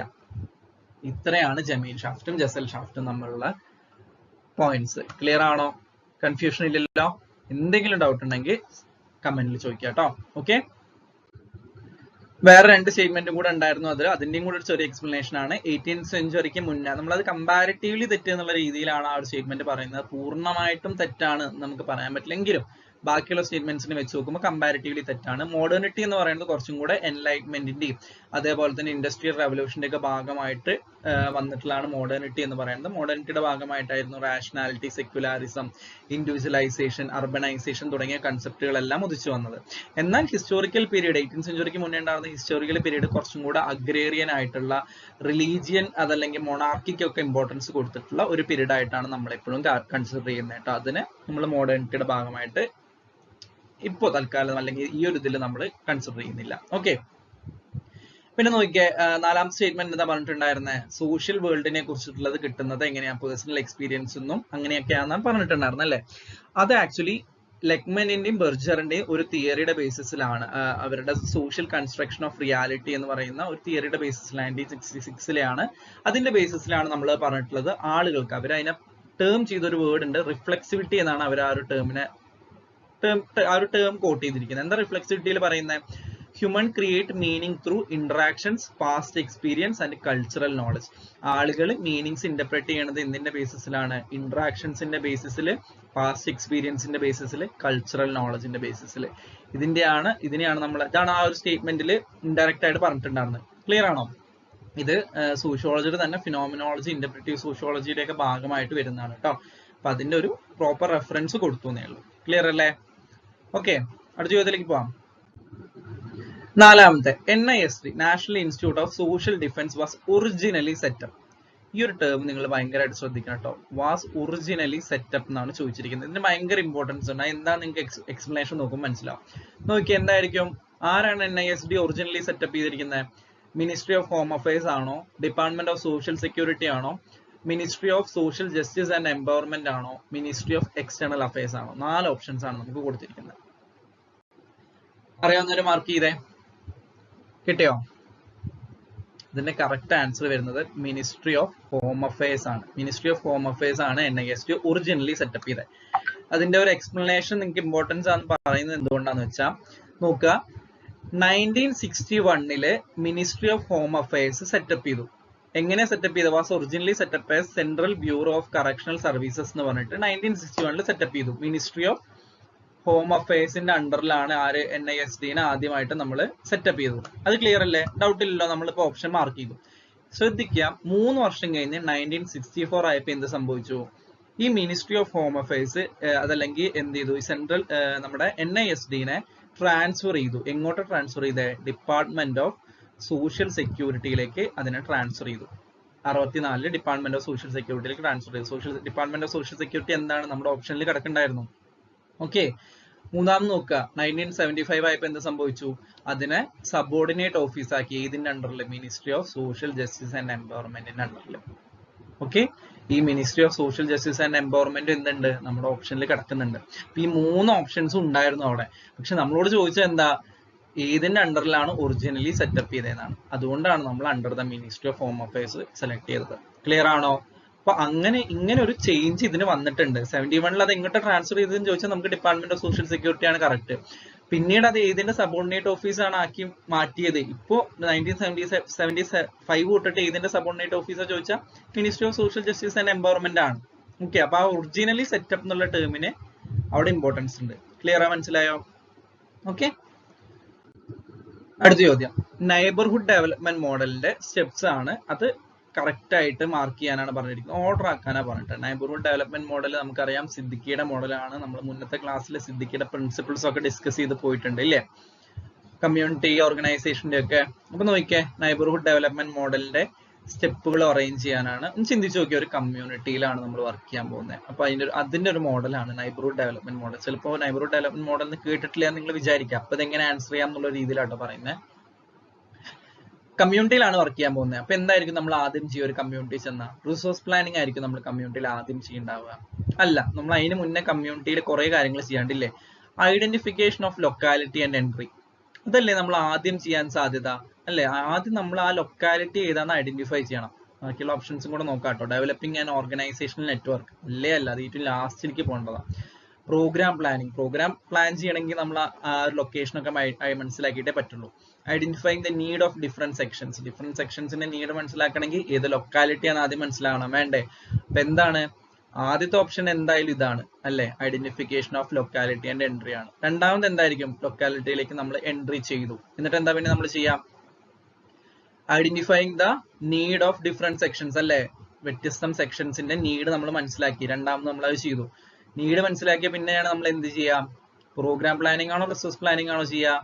പ്രോഗ്രാം ആണ് നമ്മൾ പ്ലാൻ ചെയ്യേണ്ടത് കേട്ടോ. പ്രോഗ്രാം പ്ലാൻ ചെയ്ത് കഴിഞ്ഞാൽ resource planning correct alphabetic order തന്നെയാണ് കേട്ടോ. P കഴിഞ്ഞിട്ടാണ് R വരുന്നത്. നമുക്ക് പ്രോഗ്രാം പ്ലാൻ ചെയ്തു, പിന്നെ റിസോഴ്സ് പ്ലാനിങ് ചെയ്തു. അവസാനം എന്താ ചെയ്യാം? Developing the organisational network. അത് നമ്മൾ ഈ കമ്മ്യൂണിറ്റി ഓർഗനൈസർ ആ കമ്മ്യൂണിറ്റിയിൽ നിന്ന് വിഡ്രോ ചെയ്യണതിന്റെ ഭാഗമായിട്ട് നമ്മൾ ആ ഒരു സമയത്തേക്ക് ഡെവലപ്പ് ചെയ്ത് കൊണ്ടുവരുന്നതാണ് ഈ ഓർഗനൈസേഷണൽ നെറ്റ്വർക്ക് എന്ന് പറയുന്നത്. ക്ലിയർ ആയോ? ഇതാണ് ഇതിന്റെ കറക്റ്റ് ഓർഡർ. അപ്പൊ എങ്ങനെ വരിക? BEDAC. നോക്കിക്കേ, ഇതല്ലേ BEDAC എന്ന് പറയുന്നേ? അതിന്റെ ഓപ്ഷൻ ഇതിൽ കിടക്കുന്നില്ലേ? അതാണോ ആൻസർ നോക്കാം നമുക്ക്. BEDAC ആണ് ആൻസർ കേട്ടോ. നോക്കിയേ, neighbourhood development model Siddique propose ചെയ്തിട്ടാണ്. സിദ്ദിഖ് നൈബർഹുഡ് ഡെവലപ്മെന്റ് മോഡൽ മാത്രമല്ല 97 പ്രൊപ്പോസ് ചെയ്ത്, അതിന്റെ കൂടെ തന്നെ ഈ പറയുന്ന സ്ട്രക്ചറൽ ചേഞ്ച് മോഡലും സിസ്റ്റം ചേഞ്ച് മോഡലും ഒക്കെ പ്രൊപ്പോസ് ചെയ്തിട്ടുണ്ട്. ഇവിടെ നമ്മളോട് ചോദിച്ചത് ഏതാണ്? നൈബർഹുഡ് ഡെവലപ്മെന്റ് മോഡലാണ്. അതിൽ നമ്മൾ 7 സ്റ്റെപ്പാണ് ബേസിക്കലി പറയുന്നത്. ഒന്ന് ഐഡന്റിഫിക്കേഷൻ, നമ്മൾ ആ ഒരു ഫിസിക്കൽ ഏരിയ ഏത് സ്ഥലത്താണോ നമ്മൾ വർക്ക് ചെയ്യാൻ പോകുന്നത് ആ ഒരു ഏരിയയാണ് നമ്മൾ ഐഡന്റിഫൈ ചെയ്തു. അത് കഴിഞ്ഞ് എന്താ ചെയ്യാം? Entry into community level നമ്മൾ എൻട്രി ചെയ്തു. നമുക്ക് ഓപ്ഷനിൽ ഇത് രണ്ടും ഒറ്റ ഓപ്ഷൻ ആയിട്ട് കൊടുത്തിട്ടുണ്ടായിരുന്നു, ഐഡന്റിഫിക്കേഷൻ ആൻഡ് എൻട്രി എന്ന് പറഞ്ഞിട്ട്. നമ്മൾ എൻട്രി ചെയ്തു, കമ്മ്യൂണിറ്റിയിലേക്ക് എൻട്രി ചെയ്തു. Identifying the need of different section, different സെക്ഷൻസിന്റെ നീഡ് എന്താ നമ്മൾ മനസ്സിലാക്കി. വേണ്ടേ? കമ്മ്യൂണിറ്റിയിൽ നമ്മൾ വർക്ക് ചെയ്യണമെങ്കിൽ എന്ത് ചെയ്യണം? അവരുടെ നീഡ് മനസ്സിലാക്കിയാലേ നമുക്ക് വർക്ക് ചെയ്യാൻ പറ്റുള്ളൂ അല്ലെ? നീഡ് മനസ്സിലാക്കി. നാലാമത് എന്താ ചെയ്യുക? പ്രോഗ്രാം പ്ലാൻ ചെയ്തു. എന്താണ് അവിടെ ചെയ്യേണ്ടതെന്നുള്ള പ്രോഗ്രാം നമ്മൾ പ്ലാൻ ചെയ്തു. റിസോഴ്സ് പ്ലാൻ ചെയ്തു. P കഴിഞ്ഞിട്ട് R കേട്ടോ. അത് അങ്ങോട്ട് കൊണ്ട് മാറിപ്പോരുത്. റിസോഴ്സ് ആദ്യം പ്ലാൻ ചെയ്യുന്നു, പ്രോഗ്രാം പ്ലാൻ ചെയ്യുന്നു എന്നൊരു ഡൗട്ട് വരരുത്. P കഴിഞ്ഞിട്ടാണ് R വരുന്നത്, ആൽഫബറ്റ് ഓർഡർ കേട്ടോ. അത് കഴിഞ്ഞാൽ ഡെവലപ്പിംഗ് ആൻഡ് ഓർഗനൈസേഷൻ നെറ്റ്വർക്ക്. നമ്മൾ എന്ത് ചെയ്യാണ്, നെറ്റ്വർക്ക് ഡെവലപ്പ് ചെയ്തു, നമ്മൾ അവിടെ നിന്ന് വിഡ്രോ ചെയ്യാൻ പോവുകയാണ്. അപ്പൊ നമ്മൾ പോയാലും ഇവർക്ക് വർക്ക് ചെയ്യാൻ വേണ്ടി പറ്റണം. അപ്പൊ അതിനൊരു ഓർഗനൈസേഷൻ നെറ്റ്വർക്ക് അവരുടെ ഉള്ളിൽ നിന്ന് തന്നെ നമ്മൾ ഉണ്ടാക്കിയെടുക്കണം. അത് കഴിഞ്ഞാൽ നമ്മൾ എന്ത് ചെയ്യുക, നെറ്റ്വർക്ക് ഒക്കെ ഫംഗ്ഷനിങ് ആയി സെറ്റപ്പ് ആയി കഴിഞ്ഞാൽ നമ്മൾ എന്ത് ചെയ്യും, partial withdrawal within A time frame. ഒരു ടൈം ഫ്രെയിമിൽ നമ്മൾ പാർഷ്യലി അവിടെ നിന്ന് പതുക്കെ വിഡ്രോ ചെയ്ത് വരും. കമ്മ്യൂണിറ്റി ഓർഗനൈസർ ആരാണോ അയാൾ വിഡ്രോ ചെയ്യും. ക്ലിയർ ആണോ? ഇതാണ് സിദ്ദിഖിയുടെ neighbourhood development model. Model simple ആണ്. ഒരു കമ്മ്യൂണിറ്റിയുടെ പ്രോബ്ലം എന്താണെന്ന് മനസ്സിലാക്കി അതിനുള്ള സൊല്യൂഷൻ ആ കമ്മ്യൂണിറ്റിന്ന് തന്നെ ഇവോൾവ് ചെയ്ത് കൊണ്ടുവരുന്നതാണ് നൈബർഹുഡ് ഡെവലപ്മെന്റ് മോഡൽ എന്ന് പറയുന്നത് കേട്ടോ. അതല്ലെങ്കിൽ അങ്ങനെ ഒരു പെർസെപ്ഷൻ, കമ്മ്യൂണിറ്റിയുടെ പ്രോബ്ലത്തിന്റെ സൊല്യൂഷൻ കമ്മ്യൂണിറ്റി തന്നെ ഉണ്ട്, അതാണ് ആ മോഡൽ. ഓക്കെ, നമുക്ക് ലാസ്റ്റിലേക്ക് വരുന്നുണ്ട്, അത് ആ മോഡൽ ഒന്നും കൂടെ വരുന്നുണ്ട്. ക്ലിയർ അല്ലേ? ഓക്കെ, അടുത്ത ചോദ്യത്തിലേക്ക് പോവാം. വളരെ സിമ്പിൾ ആണ്. മാച്ച് ഓഫ് ഫോളോയിങ് എപ്പോഴും നമുക്ക് ഫുൾ ആ ഒരു സ്കോർ മിസ്സാവാതെ നമുക്ക് കിട്ടുന്നതാണ്. ഒരു 1-2 തന്നെ കറക്റ്റ് ആയിട്ട് മാച്ച് ചെയ്താൽ ബാക്കിയുള്ളതൊക്കെ ഫട്ടാഫട്ട് കിട്ടുന്നതാണ്. നോക്കിയേ, right of person with disabilities act. ആക്ടുകളാണ്, വർഷമാണ് കിട്ടിയ നമ്മൾക്ക് ഉത്തരായി. മെന്റൽ ഹെൽത്ത് കെയർ ആക്ട് ഉണ്ട്, maintenance and welfare of parents and senior citizen act ഉണ്ട്, protection of children from sexual offences act. ഏതായിരിക്കും കറക്റ്റ് ആയിട്ട് മാർക്ക് ചെയ്യാം? എല്ലാവർക്കും ഒരു വിധമൊക്കെ അറിയാവുന്ന ആക്ട് ആയിരിക്കും പോക്സോ ആക്ട് അല്ലെ? Protection of children from sexual offences act. പോക്സോ ആക്ടിന്റെ കേസസ് ആണെങ്കിലും എപ്പോഴും ശ്രദ്ധ കിട്ടുന്ന കേസസ് ഒക്കെയാണ് പോക്സോ ആക്ട്. അപ്പൊ നമുക്കൊന്ന് കണക്ട് ചെയ്ത് നോക്കിയാലോ. പോക്സോ ആക്ട് വന്നിട്ടുള്ളത് ഏതിലേക്കാണ്? നമ്മുടെ 2012 പോക്സോ ആക്ട് വന്നിട്ടുള്ളത് കേട്ടോ. നിങ്ങൾ അതെങ്ങനെയാ പോക്സോ ആക്ട് ഓർത്ത് വെക്കുക? 2012 എന്നുള്ളൊരു വർഷം ഓർത്ത് വെക്കാൻ വേണ്ടി 12 വയസ്സായിട്ടുള്ള കുട്ടിയെന്നോ അതല്ലെങ്കിൽ പ്യൂബേർട്ടി ഹിറ്റ് ചെയ്യുന്നത് ആ ഒരു ഏജിലാണെന്നോ അങ്ങനെ എങ്ങനെയെങ്കിലും ഓർത്ത് വെക്കാം. പോക്സോ ആക്ട് ആക്ച്വലി പ്യൂബേർട്ടി ആയിട്ട് കണക്റ്റഡ് അല്ല, പക്ഷെ എന്താണ് നമ്മൾ അങ്ങനെ ഒരു കണക്ഷൻ വെച്ചിട്ട് ഓർത്ത് വെക്കാൻ വേണ്ടി എങ്ങനെയും ശ്രമിക്കുക കേട്ടോ. ഇനി maintenance and welfare of parents. പോക്സോയിൽ നമുക്കറിയില്ല 18 വയസ്സിന് താഴെയുള്ള കുട്ടികൾക്ക് നേരെയുള്ള ലൈംഗിക അതിക്രമങ്ങൾക്കെതിരെ അല്ലെങ്കിൽ അത് തടയാൻ വേണ്ടി വന്നിട്ടുള്ള ആക്ട് ആണ് കേട്ടോ. അത് നിങ്ങൾക്ക് അറിയുന്നല്ലേ. Maintenance and welfare of parents and senior citizen act 2007 വന്നിട്ടുള്ളത് കേട്ടോ. അത് 2007 parents and senior citizen act, ആ ഒരു ആക്ട് വന്നിട്ടുള്ളത് കേട്ടോ. ഇനി മെന്റൽ ഹെൽത്ത് കെയർ ആക്ട് 2017 വന്നത് കേട്ടോ. 2018 ഫ്ലഡ് വരുന്നതിന് 1 വർഷം മുന്നേ. ഇപ്പൊ ഫ്ലഡിൽ അപ്പൊ ചിന്തിക്കുക, ഓക്കെ, ഫ്ലഡ് കാരണം കുറെ പേർക്ക് മെന്റലി കുറച്ച് ബുദ്ധിമുട്ടുകളൊക്കെ നേരിടേണ്ടി വന്നു. അപ്പൊ അതിനൊരു വർഷം മുന്നേ എന്ത് വന്നിട്ടുണ്ട്? മെന്റൽ ഹെൽത്ത് കെയർ ആക്ട് വന്നിട്ടുണ്ടായിരുന്നു. അപ്പൊ അങ്ങനെയൊക്കെ ചിന്തിച്ച് വെക്കാൻ വേണ്ടി ശ്രമിക്കുക. 2018 മൂവിയെങ്കിലും ഓർത്ത് വെക്കാൻ വേണ്ടി ശ്രമിക്കുക. ഇനി rights of person with disabilities act 2016 വന്നത് കേട്ടോ. അപ്പൊ നോക്കിയേ, നമുക്കിപ്പോ ഇതിലിപ്പോ പോക്സോ ആക്ട് ഒരുവിധം എല്ലാവർക്കും അറിയണതായിരിക്കും. പോക്സോ ആക്ട് 2012 എന്നുള്ളത്. അപ്പൊ D2 വരുന്ന ഓപ്ഷനാണ്. ആ ഒരെണ്ണേ നമുക്ക് കിട്ടിയിട്ടുള്ളൂ എന്ന് വിചാരിക്കാം. D2 മാത്രമേ നമുക്ക് അറിയുള്ളൂ, ബാക്കിയുള്ളതിന്റെ കെയർ നമുക്ക് ഡൗട്ട് ഉണ്ടെന്ന് വിചാരിക്കാം. സുഖമായില്ലേ? D2 ഒരെണ്ണം കിട്ടിക്കഴിഞ്ഞാൽ തന്നെ നമുക്ക് എന്താണ് ആൻസർ കണ്ണും പൂട്ടി മാർക്ക് ചെയ്യാം. അത് അത്രയും ഷുവറാണ്. നമുക്ക് D2 ആണ്, പോക്സോ 2012 തന്നെയാണ്. ആ ഒരൊറ്റ ഓപ്ഷൻ ഇതിലുള്ളൂ. അപ്പൊ നമുക്ക് പിന്നെ ബാക്കിയുള്ളത് ഡൗട്ട് വന്നാലും നമുക്ക് എന്താണ് ആൻസർ മാർക്ക് ചെയ്യാൻ വേണ്ടി പറ്റും. നമ്മൾ മാച്ച് ഓഫ് ഫോളോയിങ്ങിൽ എപ്പോഴും ശ്രദ്ധിക്കുക, ഒരെണ്ണേ കിട്ടിയിട്ടുള്ളൂ വെച്ചാൽ അത് വെച്ചിട്ട് നമ്മൾ നോക്കണം നമ്മുടെ ഓപ്ഷൻ ഉണ്ടോ എന്നുള്ളത്. ഒരെണ്ണേ കിട്ടിയുള്ളൂ എന്ന് വെച്ചാൽ നമ്മൾ ആ ചോദ്യം അൺഅറ്റൻഡ് ചെയ്ത് പോകരുത്. ബാക്കിയൊന്നും എനിക്ക് കിട്ടണില്ല അപ്പൊ നോക്കേണ്ട വിചാരിച്ച് വിട്ടു പോകരുത്. ശ്രമിക്കുക ഓപ്ഷൻസിൽ ഉണ്ടോ എന്നുള്ളതൊക്കെ നോക്കുക കേട്ടോ. അതാണ് അതിന്റെ കറക്റ്റ് ആൻസർ വരുന്നത്. ഇനി നോക്കിയാൽ persons of rights of person with disabilities act 2016 വന്നതാണ്. 95 പേഴ്സൺ വിത്ത് ഡിസബിലിറ്റീസ് ആക്ടിനെ റീപ്ലേസ് ചെയ്തുകൊണ്ടാണ് rights of person with disabilities act വന്നിട്ടുള്ളത് കേട്ടോ. 95 ഓർത്ത് വെക്കാൻ പറ്റില്ലെങ്കിലും ഏതിനാണ് റീപ്ലേസ് ചെയ്തതെന്നെങ്കിലും ഓർത്ത് വെക്കാം. ഇനി മെന്റൽ ഹെൽത്ത് കെയർ ആക്ട് എങ്ങനെയാ വന്നേ? Mental health act of 1987 87 mental health ആക്ടിനെ റീപ്ലേസ് ചെയ്തിട്ടാണ് മെന്റൽ ഹെൽത്ത് കെയർ ആക്ട് വന്നിട്ടുള്ളത് കേട്ടോ. ഈ മെന്റൽ ഹെൽത്ത് കെയർ ആക്ട് വന്നപ്പോഴായിരുന്നു എന്ത്, നമ്മുടെ electro convulsive therapy, shock treatment ഒക്കെ ഇല്ലേ, ഈ ഷോക്ക് ട്രീറ്റ്മെന്റിനെ ഒക്കെ ഒന്നും കൂടെ കൺട്രോൾ ചെയ്തത് ഏതിലാണ്? മെന്റൽ ഹെൽത്ത് കെയർ ആക്ടിലെ. എമർജൻസി സിറ്റുവേഷനിൽ മാത്രമേ ഷോക്ക് ട്രീറ്റ്മെന്റ് കൊടുക്കാവൂ, ECT ഇലക്ട്രോ കൺവൾസീവ് തെറാപ്പി കൊടുക്കാവൂ എന്നുള്ള കാര്യങ്ങളൊക്കെ വന്നിട്ടുള്ള. അതുപോലെ മെന്റൽ ഹെൽത്ത് ഇഷ്യൂസ് ഉള്ള ആളുകളുടെ അവർക്കും റൈറ്റ്സ് ഉണ്ട്, അവർക്കും ചില കാര്യങ്ങളിലൊക്കെ ഡിസിഷൻ എടുക്കാൻ പറ്റും എന്നുള്ള അങ്ങനത്തെ കാര്യങ്ങളൊക്കെ ഇൻക്ലൂഡ് ചെയ്തത് ഈ ഒരു മെന്റൽ ഹെൽത്ത് കെയർ ആക്ടിന്റെ ഭാഗമായിട്ടാണ് കേട്ടോ. Maintenance and welfare of parents and senior citizen act 2007 വന്നത്. ഈ ഒരു നിയമപ്രകാരമാണ് എന്ത്, പാരന്റ്സിന് അവരുടെ പ്രോപ്പർട്ടി മക്കൾക്ക് എഴുതി കൊടുത്തിട്ടുണ്ടെങ്കിൽ പോലും മക്കൾ അവരെ വേണ്ട രീതിയിൽ നോക്കുന്നില്ല എന്നുണ്ടെങ്കിൽ അവർക്ക് ആ പ്രോപ്പർട്ടി തിരിച്ചെഴുതി വാങ്ങാനുള്ള റൈറ്റ്സ് ഉണ്ട്. അവരതിനെ ജസ്റ്റ് ഒന്ന് ഒരു കംപ്ലൈന്റ് കൊടുത്താൽ മതി, അവർക്ക് ആ പ്രോപ്പർട്ടി തിരിച്ചെഴുതി വാങ്ങാൻ വേണ്ടി പറ്റും. അതേപോലെ തന്നെ 10,000 രൂപ വരെ പെർ മന്ത് ഈ പാരന്റ്സിന്റെ ചെലവിലേക്ക് അവരുടെ ലീഗൽ ഹയർ ആരാണോ, ലീഗലി അവരുടെ അനന്തരാവകാശികൾ ആരാണോ അവര് കൊടുക്കേണ്ട ഒരു പ്രൊവിഷനൊക്കെ വന്നത് ഇതിന്റെ ഭാഗമായിട്ടാണ്, ഈ mental health maintenance and welfare of parents and senior citizen ആക്ടിന്റെ ഭാഗമായിട്ടോ. Protection of children from sexual offences, 18 വയസ്സിന് താഴെയുള്ള കുട്ടികൾ, അത് നിങ്ങൾക്ക് അറിയുന്നല്ലേ, പോക്സോ ആക്ട്. ഓക്കെ, അപ്പൊ ഇത്രയാണ് ഇതിൽ വരുന്നത്, ഈ ഒരു സ്ലൈഡിൽ വരുന്നത് കേട്ടോ. 4 കൺസെപ്റ്റ് ആണ്. ഈ 4 കൺസെപ്റ്റും എന്താണെന്നുള്ളത് ക്ലിയർ. നമുക്ക് ഇങ്ങനത്തെ കൺസെപ്റ്റുകൾ എപ്പോഴും ചോദിക്കുന്ന neo liberalism, feminism, post modernism, multi culturalism, neo colonialism എന്നൊക്കെ പറഞ്ഞിട്ട് അല്ലേ. അപ്പൊ ഇതൊന്ന് മാർക്ക് ചെയ്യാൻ നോക്കിയേ. നമുക്കറിയാവുന്ന ഏതാ? ഫെമിനിസം എന്തായാലും എല്ലാവർക്കും അറിയുന്നതായിരിക്കും അല്ലെ. എന്താ feminism? Opposition of cultural imperialism and homogenisation അല്ല. Viewing people as integrated whole community based consciousness അല്ല. Recognition of male domination and subordination of woman, അതല്ലേ ഫെമിനിസം എന്ന് പറയുന്നത്. മെയിൽ ഡോമിനേഷൻ ഉണ്ടെന്നും വുമൺ സബോർഡിനേറ്റ് ചെയ്യപ്പെടുന്നുണ്ടെന്നും എന്നുള്ള ആ ഒരു റെക്കഗ്നിഷൻ അല്ലേ ഇതിൽ വരുന്ന, ഫെമിനിസ്റ്റിൽ വരുന്നത്. അതെ, അപ്പൊ നമ്മൾ ഫെമിനിസം മാർക്ക് ചെയ്തു അവിടെ. ഇനി നമുക്ക് ഏതാ അറിയാം? Minimum government interference and market as whole regulator, അത് നോക്കണം. Neo liberalism post modernism doubt ഉണ്ട് എന്ന് വിചാരിക്കാം. മൾട്ടി കൾച്ചറലിസം, അത് കുറച്ചും കൂടെ സിമ്പിൾ ആയിട്ടുള്ള കൺസെപ്റ്റ്. എന്താ മൾട്ടി കൾച്ചറലിസം? കൾച്ചർ ഇവിടെ ഉണ്ട്, അപ്പൊ ഇവിടെയും നോക്കി നോക്കുക. കൾച്ചർ എന്താ? Opposition of cultural imperialism. Cultural imperialist oppose ചെയ്യുന്നു. ഹോമോജിനൈസേഷൻ, എന്താ ഹോമോജിനൈസേഷൻ എന്ന് പറഞ്ഞാൽ? ഹോമോജിനൈസേഷൻ എന്ന് പറഞ്ഞാൽ ഒരേപോലെ ആക്കുക. അപ്പൊ ഒരേപോലെ ആവുക, അതിനെ ഒപ്പോസ് ചെയ്യാണ്. അപ്പൊ ഓക്കെ, ഒരേപോലെ ആവരുത്, അതല്ല അവിടെ അർത്ഥം വരുന്നത്. ഹോമോജിനൈസേഷൻ എന്ന് പറഞ്ഞാൽ ഒരേപോലെ ആക്കുക, അതിനെ ഒപ്പോസിഷൻ ചെയ്യുന്നു, അങ്ങനെയല്ലേ പറഞ്ഞിരിക്കുന്നത്. അപ്പൊ ഒരേപോലെ അല്ലാതെ ആക്കുക അല്ലെ. അപ്പൊ അത് മൾട്ടി കൾച്ചറലിസം അല്ലേ. മനസ്സിലായോ എങ്ങനെയാണ് നമ്മൾ അത് റൂൾ ഔട്ട് ചെയ്തതെന്ന്? അപ്പൊ എന്തായാലും ഡി എന്ന് പറയുന്നത് 1 കിട്ടി. ഈ 2 നിങ്ങൾക്ക് കിട്ടിയിട്ടുള്ളൂ എന്ന് വിചാരിക്കാം. അതായത് B3 ആണ്, D1 ആണ്.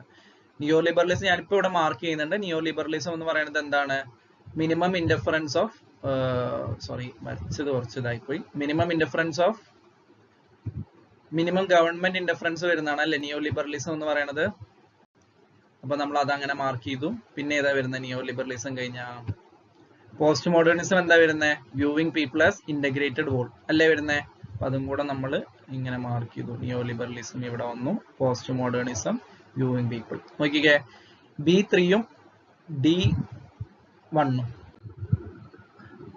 ഒരു പണിയില്ല, ആ 2 വരുന്നു. ഫെമിനിസം B3 കിട്ടിയിരുന്നെങ്കിൽ തന്നെ നിങ്ങൾക്ക് ബാക്കി എല്ലാം കിട്ടിയായിരുന്നു. വേറെ ഒന്നും ഓപ്ഷനിൽ വരുന്നില്ല. B3 വരുന്ന ഒരെണ്ണേ ഉള്ളൂ. ക്ലിയർ ആയോ എങ്ങനെയാണ് നമ്മൾ മാച്ച് ഫോളോയിങ്ങിൽ ആൻസർ മാർക്ക് ചെയ്യുന്നതെന്ന്? 4th 1 ആണ് ആൻസർ വരുന്നത്. കൺസെപ്റ്റ് ഒന്ന് വേഗം ക്ലിയർ ആയിക്കോ. നിയോ ലിബറലിസം എന്ന് പറയുന്നത് ഫ്രീ മാർക്കറ്റിനെയും അതേപോലെ തന്നെ പ്രൈവറ്റൈസേഷനെയും ഡീറെഗുലേഷനെയും ഒക്കെ പ്രൊമോട്ട് ചെയ്യുന്ന ഒരു കൺസെപ്റ്റ് ആണ് എന്തെന്ന് പറയുന്നത് നിയോ ലിബറലിസം. നമ്മൾ പറഞ്ഞ പോലെ തന്നെ ഗവൺമെന്റിന്റെ ഇന്റർഫറൻസ് കുറയ്ക്കുക, മാർക്കറ്റിന് സോൾ റെഗുലേറ്റർ ആയിട്ട് അല്ലെങ്കിൽ മാർക്കറ്റിന് ഇൻഡിപെൻഡന്റ് ആയിട്ട് പ്രവർത്തിക്കാനുള്ള ഒരു ഇത് കൊണ്ടുവരിക എന്നുള്ളതായിരുന്നു നിയോ ലിബറലിസ്റ്റുകളുടെ ആവശ്യം ഉണ്ടായിരുന്നത്. അവർ പറഞ്ഞത് സോഷ്യൽ വെൽഫെയർ പോളിസീസും എക്കണോമിക് പോളിസീസും ഒക്കെ മാർക്കറ്റ് തന്നെ ഡ്രൈവ് ചെയ്യണം, അതിൽ ഗവൺമെന്റ് ഇന്റർഫിയർ ചെയ്യരുത് എന്നുള്ള ഒരു കൺസെപ്റ്റ് ആയിരുന്നു നിയോ ലിബറലിസ്റ്റുകൾക്ക് ഉണ്ടായിരുന്നത്. ഓക്കെ, ഫെമിനിസം എന്താ? നമ്മൾ പറയുന്ന പോലെ വേജ് ഗ്യാപ്പിനെതിരായിട്ടും വയലൻസ് അഗെയിൻസ്റ്റ് വുമണും ഡോമിനേഷൻ, അതായത് മെയിൽ ഡോമിനേഷൻ അല്ലെങ്കിൽ ജെൻഡർ ഡിസ്ക്രിമിനേഷൻ, അതേപോലെ പാട്രിയാർക്കി, ഇതിനെയൊക്കെ ഒപ്പോസ് ചെയ്യാൻ വേണ്ടിയിട്ടായിരുന്നു ഫെമിനിസം വന്നിട്ടുണ്ടായിരുന്നത്. ഫെമിനിസ്റ്റുകൾ എപ്പോഴും എന്തിനായിരിക്കും നമ്മൾ ഇമ്പോർട്ടൻസ് കൊടുക്കുന്നുണ്ടായിരിക്കുക? ആസ് എ ഫെമിനിസ്റ്റ് ഇമ്പോർട്ടൻസ് കൊടുക്കുക പെർപെക്ച്വേറ്റ്, അതായത് സ്ഥിരമായിട്ടുള്ള അല്ലെങ്കിൽ മെയിൻറ്റെയിൻ ചെയ്തു വരുന്ന ജെൻഡർ ഓപ്പറേഷനുകളെ ഇല്ലാതെയാക്കാനും ജെൻഡർ അല്ലെങ്കിൽ ഈക്വൽ ഓപ്പർച്യൂണിറ്റീനെ പ്രൊമോട്ട് ചെയ്യാനുമാണ് എന്ത് ഫെമിനിസം എപ്പോഴും മുൻതൂക്കം കൊടുക്കുന്നുണ്ടായിരിക്കും. അല്ലെങ്കിൽ ഫെമിനിസ്റ്റ് ആ ഒരു കൺസെപ്റ്റ് അങ്ങനെയാണ് വരുന്നത്. ക്ലിയർ അല്ലേ? പോസ്റ്റ് മോഡേണിസം എന്താണ്? അതുവരെ ഉണ്ടായിരുന്ന ഐഡിയോളജീസിനെയും അതായത് അബ്സല്യൂട്ട് ഐഡിയോളജീസിനെയും റിജിഡ് സ്ട്രക്ചേഴ്സിനെയും ഒക്കെ ക്രിട്ടിസൈസ് ചെയ്തുകൊണ്ട് വന്നതായിരുന്നു.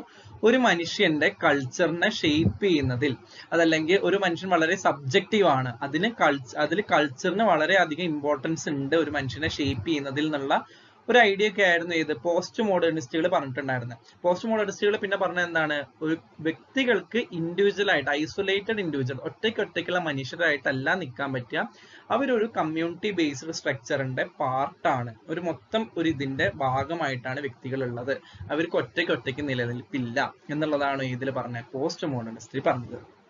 ക്ലിയർ ആണോ? മൾട്ടി കൾച്ചറലിസ്റ്റിൽ എന്താ പറയുന്നത്? Cultural imperialism. എന്താ കൾച്ചറൽ ഇമ്പീരിയലിസം എന്ന് പറയുന്നത്?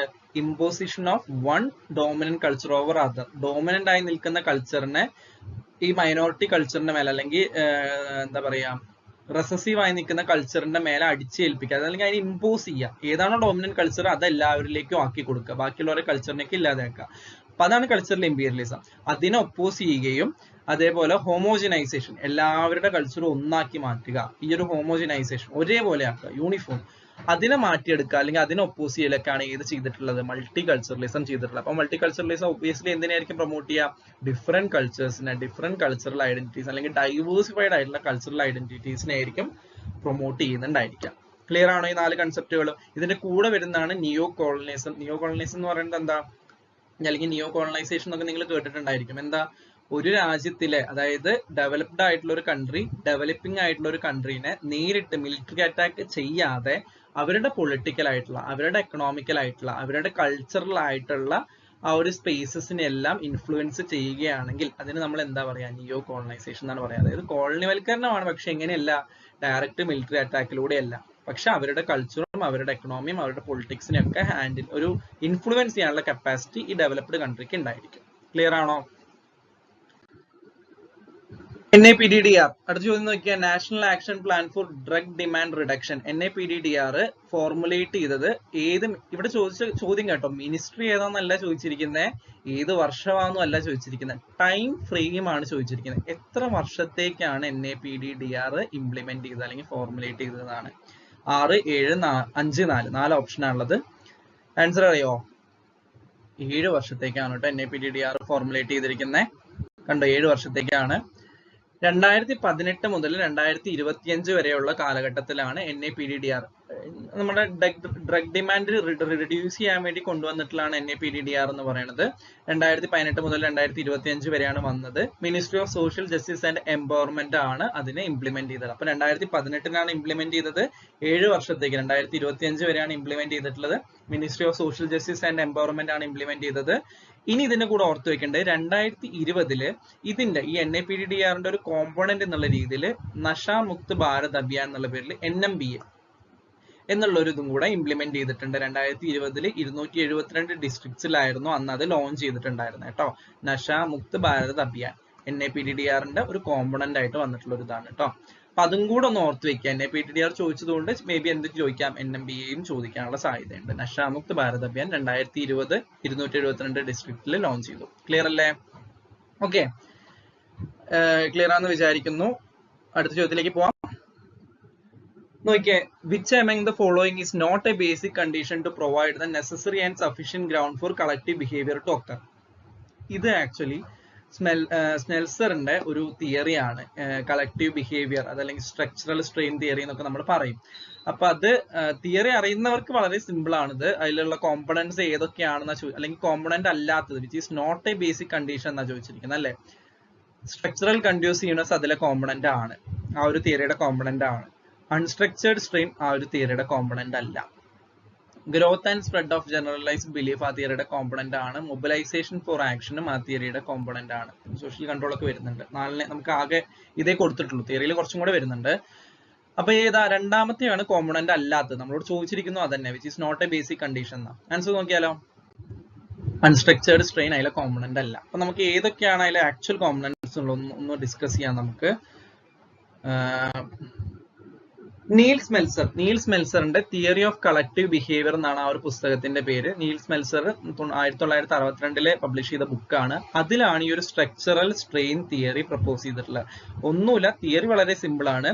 ഒരു കളക്റ്റീവ് ബിഹേവിയർ അല്ലെങ്കിൽ ഒരു ഗ്രൂപ്പ് ഓഫ് ആളുകളുടെ ബിഹേവിയർ എന്നത് സ്പോണ്ടേനിയസ്ലി ഉണ്ടാവുന്നതല്ല. ഒരു ഗ്രൂപ്പ് ഓഫ് ആളുകളുണ്ട്, അവർ പെട്ടെന്ന് ഒരു ബിഹേവിയർ എക്സിബിറ്റ് ചെയ്യുന്നതല്ല, മറിച്ച് എന്താണ്, അതിന് several conditions must be in place. ചില കണ്ടീഷൻസ് ഓൾറെഡി അവിടെ പ്ലേസ് ചെയ്തിട്ടുണ്ടാവണം അല്ലെങ്കിൽ സാറ്റിസ്ഫൈ ചെയ്തിട്ടുണ്ടെങ്കിൽ മാത്രമേ ആ ഒരു കളക്റ്റീവ് അല്ലെങ്കിൽ ആ ഒരു ഗ്രൂപ്പ് ഓഫ് ആളുകൾ ആ ബിഹേവിയർ എക്സിബിറ്റ് ചെയ്യുള്ളൂ.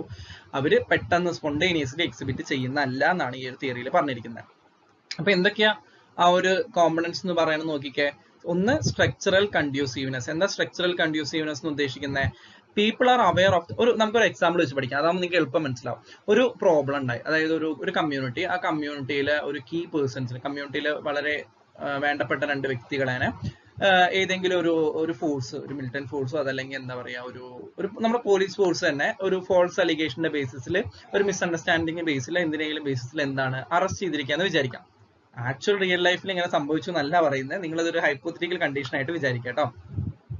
അപ്പൊ അങ്ങനെ അറസ്റ്റ് ചെയ്തിരിക്കുകയാണ്. അപ്പൊ സ്ട്രക്ചറൽ കണ്ടീഷൻസ് എന്ത് ചെയ്യും, ആളുകൾ ആ ഒരു കമ്മ്യൂണിറ്റിയിലുള്ള ആളുകൾ ഈ ഒരു പ്രോബ്ലത്തെ കുറിച്ച് അവെയർ ആയി. ഓക്കെ, ഞങ്ങളുടെ ഗ്രൂപ്പിലുള്ള ഇങ്ങനെ രണ്ടുപേരെ അറസ്റ്റ് ചെയ്തിട്ടുണ്ട്, ഫോൾസ് അലിഗേഷൻ ആണ് അവർക്കെതിരെ ഉള്ളത്. അവർ ഇതിന്റെ ബേസിസിൽ ഒരു ഓപ്പൺ ഏരിയയിൽ അവർക്ക് ഒത്തുകൂടാണ്, gather in an open area. ഇതിനെക്കുറിച്ച് അവെയർ ആയിട്ട് ഈ ഒരു ഓപ്പൺ ഏരിയയിൽ ഇവർ ഒത്തുകൂടുകയാണ്. ഇപ്പൊ പോലീസ് സ്റ്റേഷന് മുന്നിലാണെന്ന് വിചാരിക്കും, പോലീസ് സ്റ്റേഷന് മുന്നിൽ ഇവർ ഒത്തുകൂടുകയാണ്. അതിന് നമ്മൾ എന്ത് പറയും, സ്ട്രക്ചറൽ കണ്ട്യൂസീവ്നെസ് എന്നാണ് പറയുന്നത്. ക്ലിയർ ആണോ?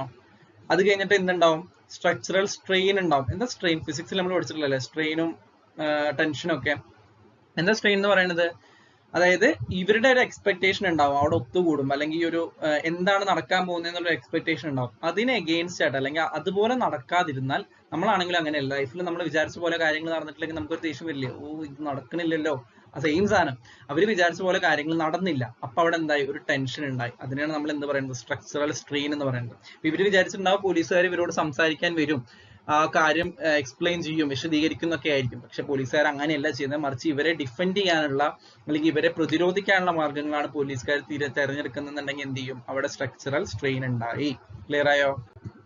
3, growth and spread of generalised belief. അപ്പൊ ആളുകൾക്ക് ഒരു എല്ലാവരിലേക്കും, ആ ഒരു ഗ്രൂപ്പിലുള്ള എല്ലാവരിലേക്കും ഒരു ജനറലൈസ്ഡ് ആയിട്ടുള്ള ബിലീഫ് സ്പ്രെഡ് ചെയ്യാണ്. എന്താ സ്പ്രെഡ് ചെയ്തേ?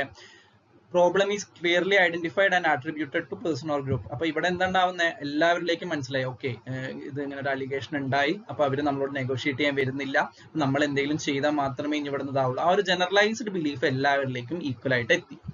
Precipitating factor. എന്താ പ്രസിപ്പിറ്റേറ്റിംഗ് ഫാക്ടർ? 4ാമത്തെ നോക്കിയേ. പ്രസിപ്പിറ്റേറ്റിംഗ് ഫാക്ടർ ഒന്നുമില്ല, നമ്മൾ MSc ഒക്കെ എടുക്കുമ്പോൾ, മെഡിക്കൽ ആൻഡ് സൈക്കട്രി എടുത്തിട്ടുള്ളവർക്ക് അറിയാം, പ്രസിപ്പിറ്റേറ്റിംഗ് ഫാക്ടർ എന്ന് പറഞ്ഞാൽ നമ്മൾ MScയിൽ ചോദിക്കുന്നുണ്ട്. അതായത് ഒരു ബിഹേവിയർ ഇപ്പൊ കാണിക്കാൻ അല്ലെങ്കിൽ ആ ഒരു കണ്ടീഷൻ ഇപ്പൊ ട്രിഗർ ചെയ്യാൻ ഉണ്ടായ സംഭവം എന്താണ്, എന്ത് ഇൻസിഡന്റ് ഉണ്ടായപ്പോഴാണോ ആ ഒരു ബിഹേവിയർ ട്രിഗർ ചെയ്തത്. അപ്പൊ ഇവിടെ എന്താണ്, ഈ ഒരു ഗ്രൂപ്പിന് ഒരു ബിഹേവിയർ ഉണ്ടാവണം, അപ്പൊ അത് ട്രിഗർ ചെയ്യാൻ ഒരു പ്രസിപ്പിറ്റേറ്റിംഗ് ഫാക്ടർ ഉണ്ട്. അപ്പൊ മേ ബി പറയാണ്, പോലീസുകാർ ഇവരേനെ ചാർജ് ചെയ്യണം അല്ലെങ്കിൽ ലാത്തി ചാർജ് നടത്താൻ വേണ്ടി പോവാണ്, അതല്ലെങ്കിൽ ഇവരേനെ എന്താ പറയാ ഇവരവിടെ ഗ്രൂപ്പിനെ ഇവർ പ്രൊട്ടസ്റ്റ് ചെയ്യാൻ വന്നപ്പോൾ ഇവരെ എതിർക്കാൻ നോക്കി ശ്രമിക്കണം, അപ്പൊ അത് പ്രസിപ്പിറ്റേറ്റ് ചെയ്യും. അല്ലെങ്കിൽ ഇവരിൽ ഒരാളെ വീണ്ടും അറസ്റ്റ് ചെയ്യാണ്. അപ്പൊ ഇതെല്ലാം എന്ത് ചെയ്യും, അവരെ പ്രസിപ്പിറ്റേറ്റ് ചെയ്യുന്ന ഇവന്റ്സ് ആയിരിക്കും. ഒരു ഡ്രാമാറ്റിക് ഇവന്റ് അവിടെ നടന്നു, അത് ഇവരെ ട്രിഗർ ചെയ്തു, അതാണ് അവിടെ സംഭവിക്കുന്നത്. Mobilisation for action. Mobilisation for action എന്താ? ആക്ഷൻ ഓൺ ഗ്രൗണ്ട്, രണ്ടുപേരും തമ്മിൽ എന്താണ്, മേ ബി ഫിസിക്കലി ഉള്ള അറ്റാക്ക് ആയിരിക്കും നടന്നത്, അല്ലെങ്കിൽ വേറെ എന്തെങ്കിലും രീതിയിലുള്ള ഒരു ആക്ഷൻ അവിടെ ഉണ്ടായി എന്ന് വിചാരിക്കുക, അതാണ് മൊബിലൈസേഷൻ ഫോർ ആക്ഷൻ. അവസാനം സോഷ്യൽ കൺട്രോൾ. സോഷ്യൽ കൺട്രോൾ എപ്പോഴും ഏജൻസ് വഴിയാണ് ചെയ്യുക. ഏജൻസ് ആരായിരിക്കാം? മേ ബി വേറെ കീ പേഴ്സൺസ് ആയിരിക്കാം, വേറെ കമ്മ്യൂണിറ്റി എന്നുള്ള കീ പേഴ്സൺസ് ആയിരിക്കാം, അതല്ലെങ്കിൽ എന്താ പറയാ വേറെ ഹൈ റെപ്യൂട്ടഡ് പൊസിഷനിൽ ഇരിക്കുന്ന ആളുകളായിരിക്കാം. അപ്പൊ കളക്ടർ ചിലപ്പോൾ സ്ഥലത്തെത്തുന്നു. അപ്പൊ ഇതെല്ലാം എന്താണ്, ആക്ഷൻ ബൈ ഏജൻസ് ആണ്. ആ ഒരു ബിഹേവിയർ, ആ ഒരു കളക്റ്റീവിന്റെ ബിഹേവിയറിനെ കൺട്രോൾ ചെയ്യാണ് നമ്മൾ ഏതിൽ ചെയ്യണത്, സോഷ്യൽ കൺട്രോളിൽ ചെയ്യുന്നത്. ക്ലിയർ ആണോ? ഇതാണ് നീൽസ് മെൻസറിന്റെ സ്ട്രക്ചറൽ സ്ട്രെയിൻ തിയറിയിൽ പറയുന്നത് കേട്ടോ. അപ്പൊ ഇങ്ങനെ പറയുന്ന കളക്റ്റീവ് ബിഹേവിയർ ഉണ്ടാവുന്നത് സ്പോണ്ടേനിയസ് ആയിട്ടല്ല എന്നും സെവറൽ കണ്ടീഷൻസ് സാറ്റിസ്ഫൈ ചെയ്യുന്നതിലൂടെയാണെന്നാണ് പറഞ്ഞിരിക്കുന്നത്. ക്ലിയർ അല്ലേ? ഓക്കെ, അടുത്ത ചോദ്യത്തിലേക്ക് പോവാം.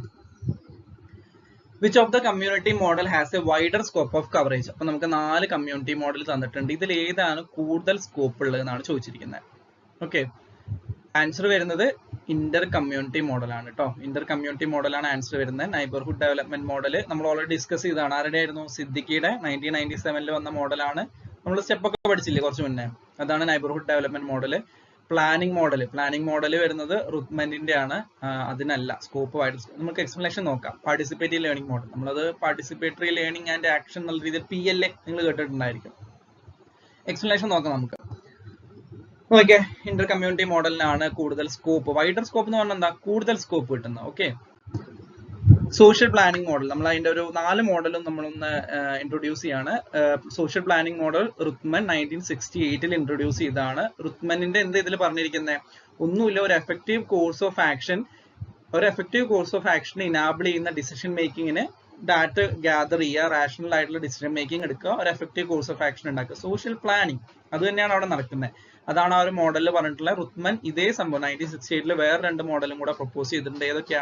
ലൊക്കാലിറ്റി ഡെവലപ്മെന്റ് മോഡൽ, എവിടെ ഇരിക്കുന്നുണ്ടോ, ലൊക്കാലിറ്റി ഡെവലപ്മെന്റ് മോഡലും സോഷ്യൽ ആക്ഷൻ മോഡലും. അപ്പൊ ഏതൊക്കെയാ റുത്മന്റെ 3 മോഡൽ നമ്മൾ പഠിക്കുന്നത്?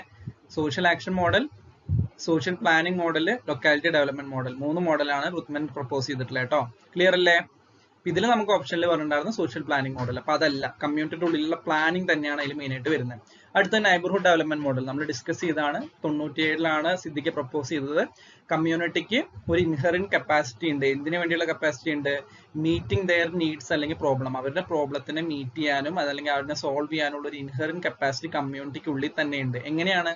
Through their own initiatives and resources. അവരുടെ റിസോഴ്സസും അവരുടെ ഇനിഷ്യേറ്റീവ്സും വെച്ച് കമ്മ്യൂണിറ്റിയുടെ പ്രോബ്ലം സോൾവ് ചെയ്യാനുള്ള കപ്പാസിറ്റി കമ്മ്യൂണിറ്റിക്ക് ഉണ്ട് എന്നാണ് ആര് പറഞ്ഞത്? സിദ്ദിഖ് പറഞ്ഞത്. ഓക്കെ, സിദ്ദിഖ് ഇതിന്റെ കൂടെ പ്രപ്പോസ് ചെയ്ത വേറെ 2 മോഡൽസ് ആണ് ഇത്. സിസ്റ്റം ചേഞ്ച് മോഡലും കണ്ടോ, system change model, structural change model കേട്ടോ. അപ്പൊ ഇത് മോഡൽസ് ആരുടെയാന്നുള്ള പേരുകൾ മാത്രമെങ്കിലും നിങ്ങൾ ഓർത്ത് വെക്കാൻ വേണ്ടി ശ്രമിക്കണം കേട്ടോ. റുത്മനിന്റെ 3 മോഡലും പറഞ്ഞു, സിദ്ദിഖിയുടെ 3 മോഡലും പറഞ്ഞു. ഓക്കെ, 97 തന്നെ സിദ്ദിഖ് മറ്റൊരു മോഡലും കൂടെ പ്രപ്പോസ് ചെയ്തു. അതാണ് നമ്മുടെ ആൻസറിൽ ഉണ്ടായിരുന്ന Inter community model. Inter community model ഒന്നുമില്ല, ഒരു കമ്മ്യൂണിറ്റിക്ക് ആ കമ്മ്യൂണിറ്റിയുടെ പ്രോബ്ലം സോൾവ് ചെയ്യാം എന്നാണ് സിദ്ദിഖ് പറഞ്ഞത്. ഇനി എനിക്ക് സോൾവ് ചെയ്യാൻ പറ്റുന്നില്ല എന്ന് വിചാരിക്കുക, കമ്മ്യൂണിറ്റിക്ക് അതിനുള്ള റിസോഴ്സസ് ഇല്ലെന്ന് വിചാരിക്കുക. അപ്പൊ കമ്മ്യൂണിറ്റി എന്ത് ചെയ്യാം? മറ്റൊരു കമ്മ്യൂണിറ്റി ആയിട്ട് കൊളാബ് ചെയ്യാം. അപ്പൊ കമ്മ്യൂണിറ്റിക്ക് അൺഎംപ്ലോയ്മെന്റ് ഉണ്ട്, ഒരു കമ്മ്യൂണിറ്റിയുടെ റിസോഴ്സസ് വെച്ച് അത് സോൾവ് ചെയ്യാൻ പറ്റുന്നില്ലെങ്കിൽ എന്ത് ചെയ്യുക? വേറൊരു കമ്മ്യൂണിറ്റി ആയിട്ട് കൊളാബറേറ്റ് ചെയ്തിട്ട് ആ ഒരു പ്രോബ്ലം സോൾവ് ചെയ്യുക. ഇന്റർ കമ്മ്യൂണിറ്റി കണക്ഷൻ വന്നു. അപ്പൊ ബാക്കിയുള്ള മോഡൽസിലൊക്കെ എന്താണ്? ഒരു കമ്മ്യൂണിറ്റിയാണ് ഇൻവോൾവ് ആയിട്ടുള്ളൂ. പക്ഷെ ഇവിടെ എന്താണ്? ഇന്റർ കമ്മ്യൂണിറ്റി വന്നു, ഇല്ലേ? 2 കമ്മ്യൂണിറ്റി വന്നു, അല്ലെങ്കിൽ 3 കമ്മ്യൂണിറ്റി വന്നു. അപ്പൊ അങ്ങനെ കമ്മ്യൂണിറ്റി കൂടുമ്പോൾ എന്താണ്? സ്കോപ്പ് കൂടി. അതുകൊണ്ടാണ് നമ്മൾ വൈഡർ സ്കോപ്പ് ഇന്റർ കമ്മ്യൂണിറ്റി മോഡലിൽ ഉണ്ട് എന്ന് പറയുന്നത്. ക്ലിയർ ആയോ? 4ാമത്തെ പാർട്ടിസിപ്പേറ്ററി ലേണിംഗ് ആൻഡ് ആക്ഷൻ എന്നാണ് നമ്മൾ പറയുന്നത്. അതൊരു ക്വാളിറ്റേറ്റീവ് റിസർച്ചിന്റെ ടൈപ്പാണ് PLA എന്ന് പറയുന്നത്. നമ്മൾ PRA ക്യാമ്പ് ഒക്കെ ചെയ്തിട്ടുണ്ടായിരിക്കും. ലൈക്ക് ദാറ്റ് PLA വരുന്നുണ്ട്. നമ്മൾ PLAയിൽ എന്താ ചെയ്യുന്നത്? കമ്മ്യൂണിറ്റിയുടെ സ്ട്രെങ്ത് അല്ലെങ്കിൽ കമ്മ്യൂണിറ്റീനെ അനലൈസ് ചെയ്യാൻ, കമ്മ്യൂണിറ്റിയുടെ സിറ്റുവേഷൻ അനലൈസ് ചെയ്യാൻ കമ്മ്യൂണിറ്റീനെ കൊണ്ട് തന്നെ നമ്മൾ ചെയ്യിക്കുകയാണ് ചെയ്യുന്നത്. നമ്മൾ ഒരു ഔട്ട്സ്റ്റാൻഡർ എന്നുള്ള രീതിയിൽ ചെയ്തു കൊടുക്കാതെ കമ്മ്യൂണിറ്റിയുടെ സിറ്റുവേഷൻ കമ്മ്യൂണിറ്റീനെ കൊണ്ട് തന്നെ നമ്മൾ അനലൈസ് ചെയ്തെടുക്കുന്ന ഒരു രീതിയാണ്. Okay, support people within community to analyze their own situation rather than analyzed by outsiders. Outsiders അല്ലാതെ കമ്മ്യൂണിറ്റി തന്നെ അനലൈസ് ചെയ്യുക. And to ensure any learning is then translated to action. ഏതാണോ ലേണിംഗ് കിട്ടില്ല അതിനെ നമ്മൾ ആക്ഷൻ ആയിട്ട് ട്രാൻസ്ലേറ്റ് ചെയ്യുന്നു. ഗോസ്ലിംഗും എഡ്വേർഡ്സും 2003 പറഞ്ഞ സ്റ്റേറ്റ്മെന്റ് ആണ് കേട്ടോ. ക്ലിയർ ആണെന്ന് വിചാരിക്കുന്നു. ഇതുവരെ ക്ലിയർ അല്ലേ? എന്തെങ്കിലും ഡൗട്ട് ഉണ്ടെങ്കിൽ ചോദിക്കുക കേട്ടോ. അപ്പൊ ഇത് എന്തുകൊണ്ട് ഇവിടെ ഇന്റർ കമ്മ്യൂണിറ്റിക്ക് വൈഡ് സ്കോപ്പ് വന്നേ? മൾട്ടിപ്പിൾ കമ്മ്യൂണിറ്റീസ് അവിടെ ഇൻവോൾവ് ആയിട്ടുള്ളത് കൊണ്ട് കേട്ടോ. ഓക്കെ, അപ്പൊ ഇത്രയാണ് നമ്മൾ ഇന്ന് ഡിസ്കസ് ചെയ്യുന്നത്. നമ്മൾ ഇന്ന് കുറച്ച് ചോദ്യങ്ങൾ ഡിസ്കസ് ചെയ്തു. മെയിൻ ആയിട്ട് കമ്മ്യൂണിറ്റി റിലേറ്റഡ് ആയിട്ടുള്ള കുറെ മോഡൽസ് ആയിരുന്നു വന്നിട്ടുണ്ടായിരുന്നത്. എന്തെങ്കിലും ഡൗട്ട് ഉണ്ടെങ്കിൽ അത് കമന്റിൽ ചോദിക്കുക. ഡൗട്ടുകളെല്ലാം അപ്പോൾ ക്ലിയർ ചെയ്ത് പോവുക. മുന്നത്തെ വീഡിയോസ് കാണാത്തവർ അത് കാണുക. നമ്മൾ PYQ സീരീസ് ആയിട്ടാണ് പോകുന്നത്. അപ്പൊ അതിൽ നമ്മൾ ക്വസ്റ്റ്യൻസ് ഡിസ്കസ് ചെയ്തിട്ടുണ്ടായിരിക്കും. ചില മോഡൽസ് ഇപ്പൊ സിദ്ദിഖിയുടെ തന്നെ ബാക്കി മറ്റു കുറച്ച് പ്രിൻസിപ്പിൾസ് ഒക്കെ നമ്മൾ അവിടെ ഡിസ്കസ് ചെയ്ത് വന്നിട്ടുണ്ടാവും. ഓക്കെ, അപ്പോൾ പഠിക്കുക. നെറ്റ് എക്സാമിന് all the best. Okay, thank you. അടുത്ത വീഡിയോ കാണാം കേട്ടോ.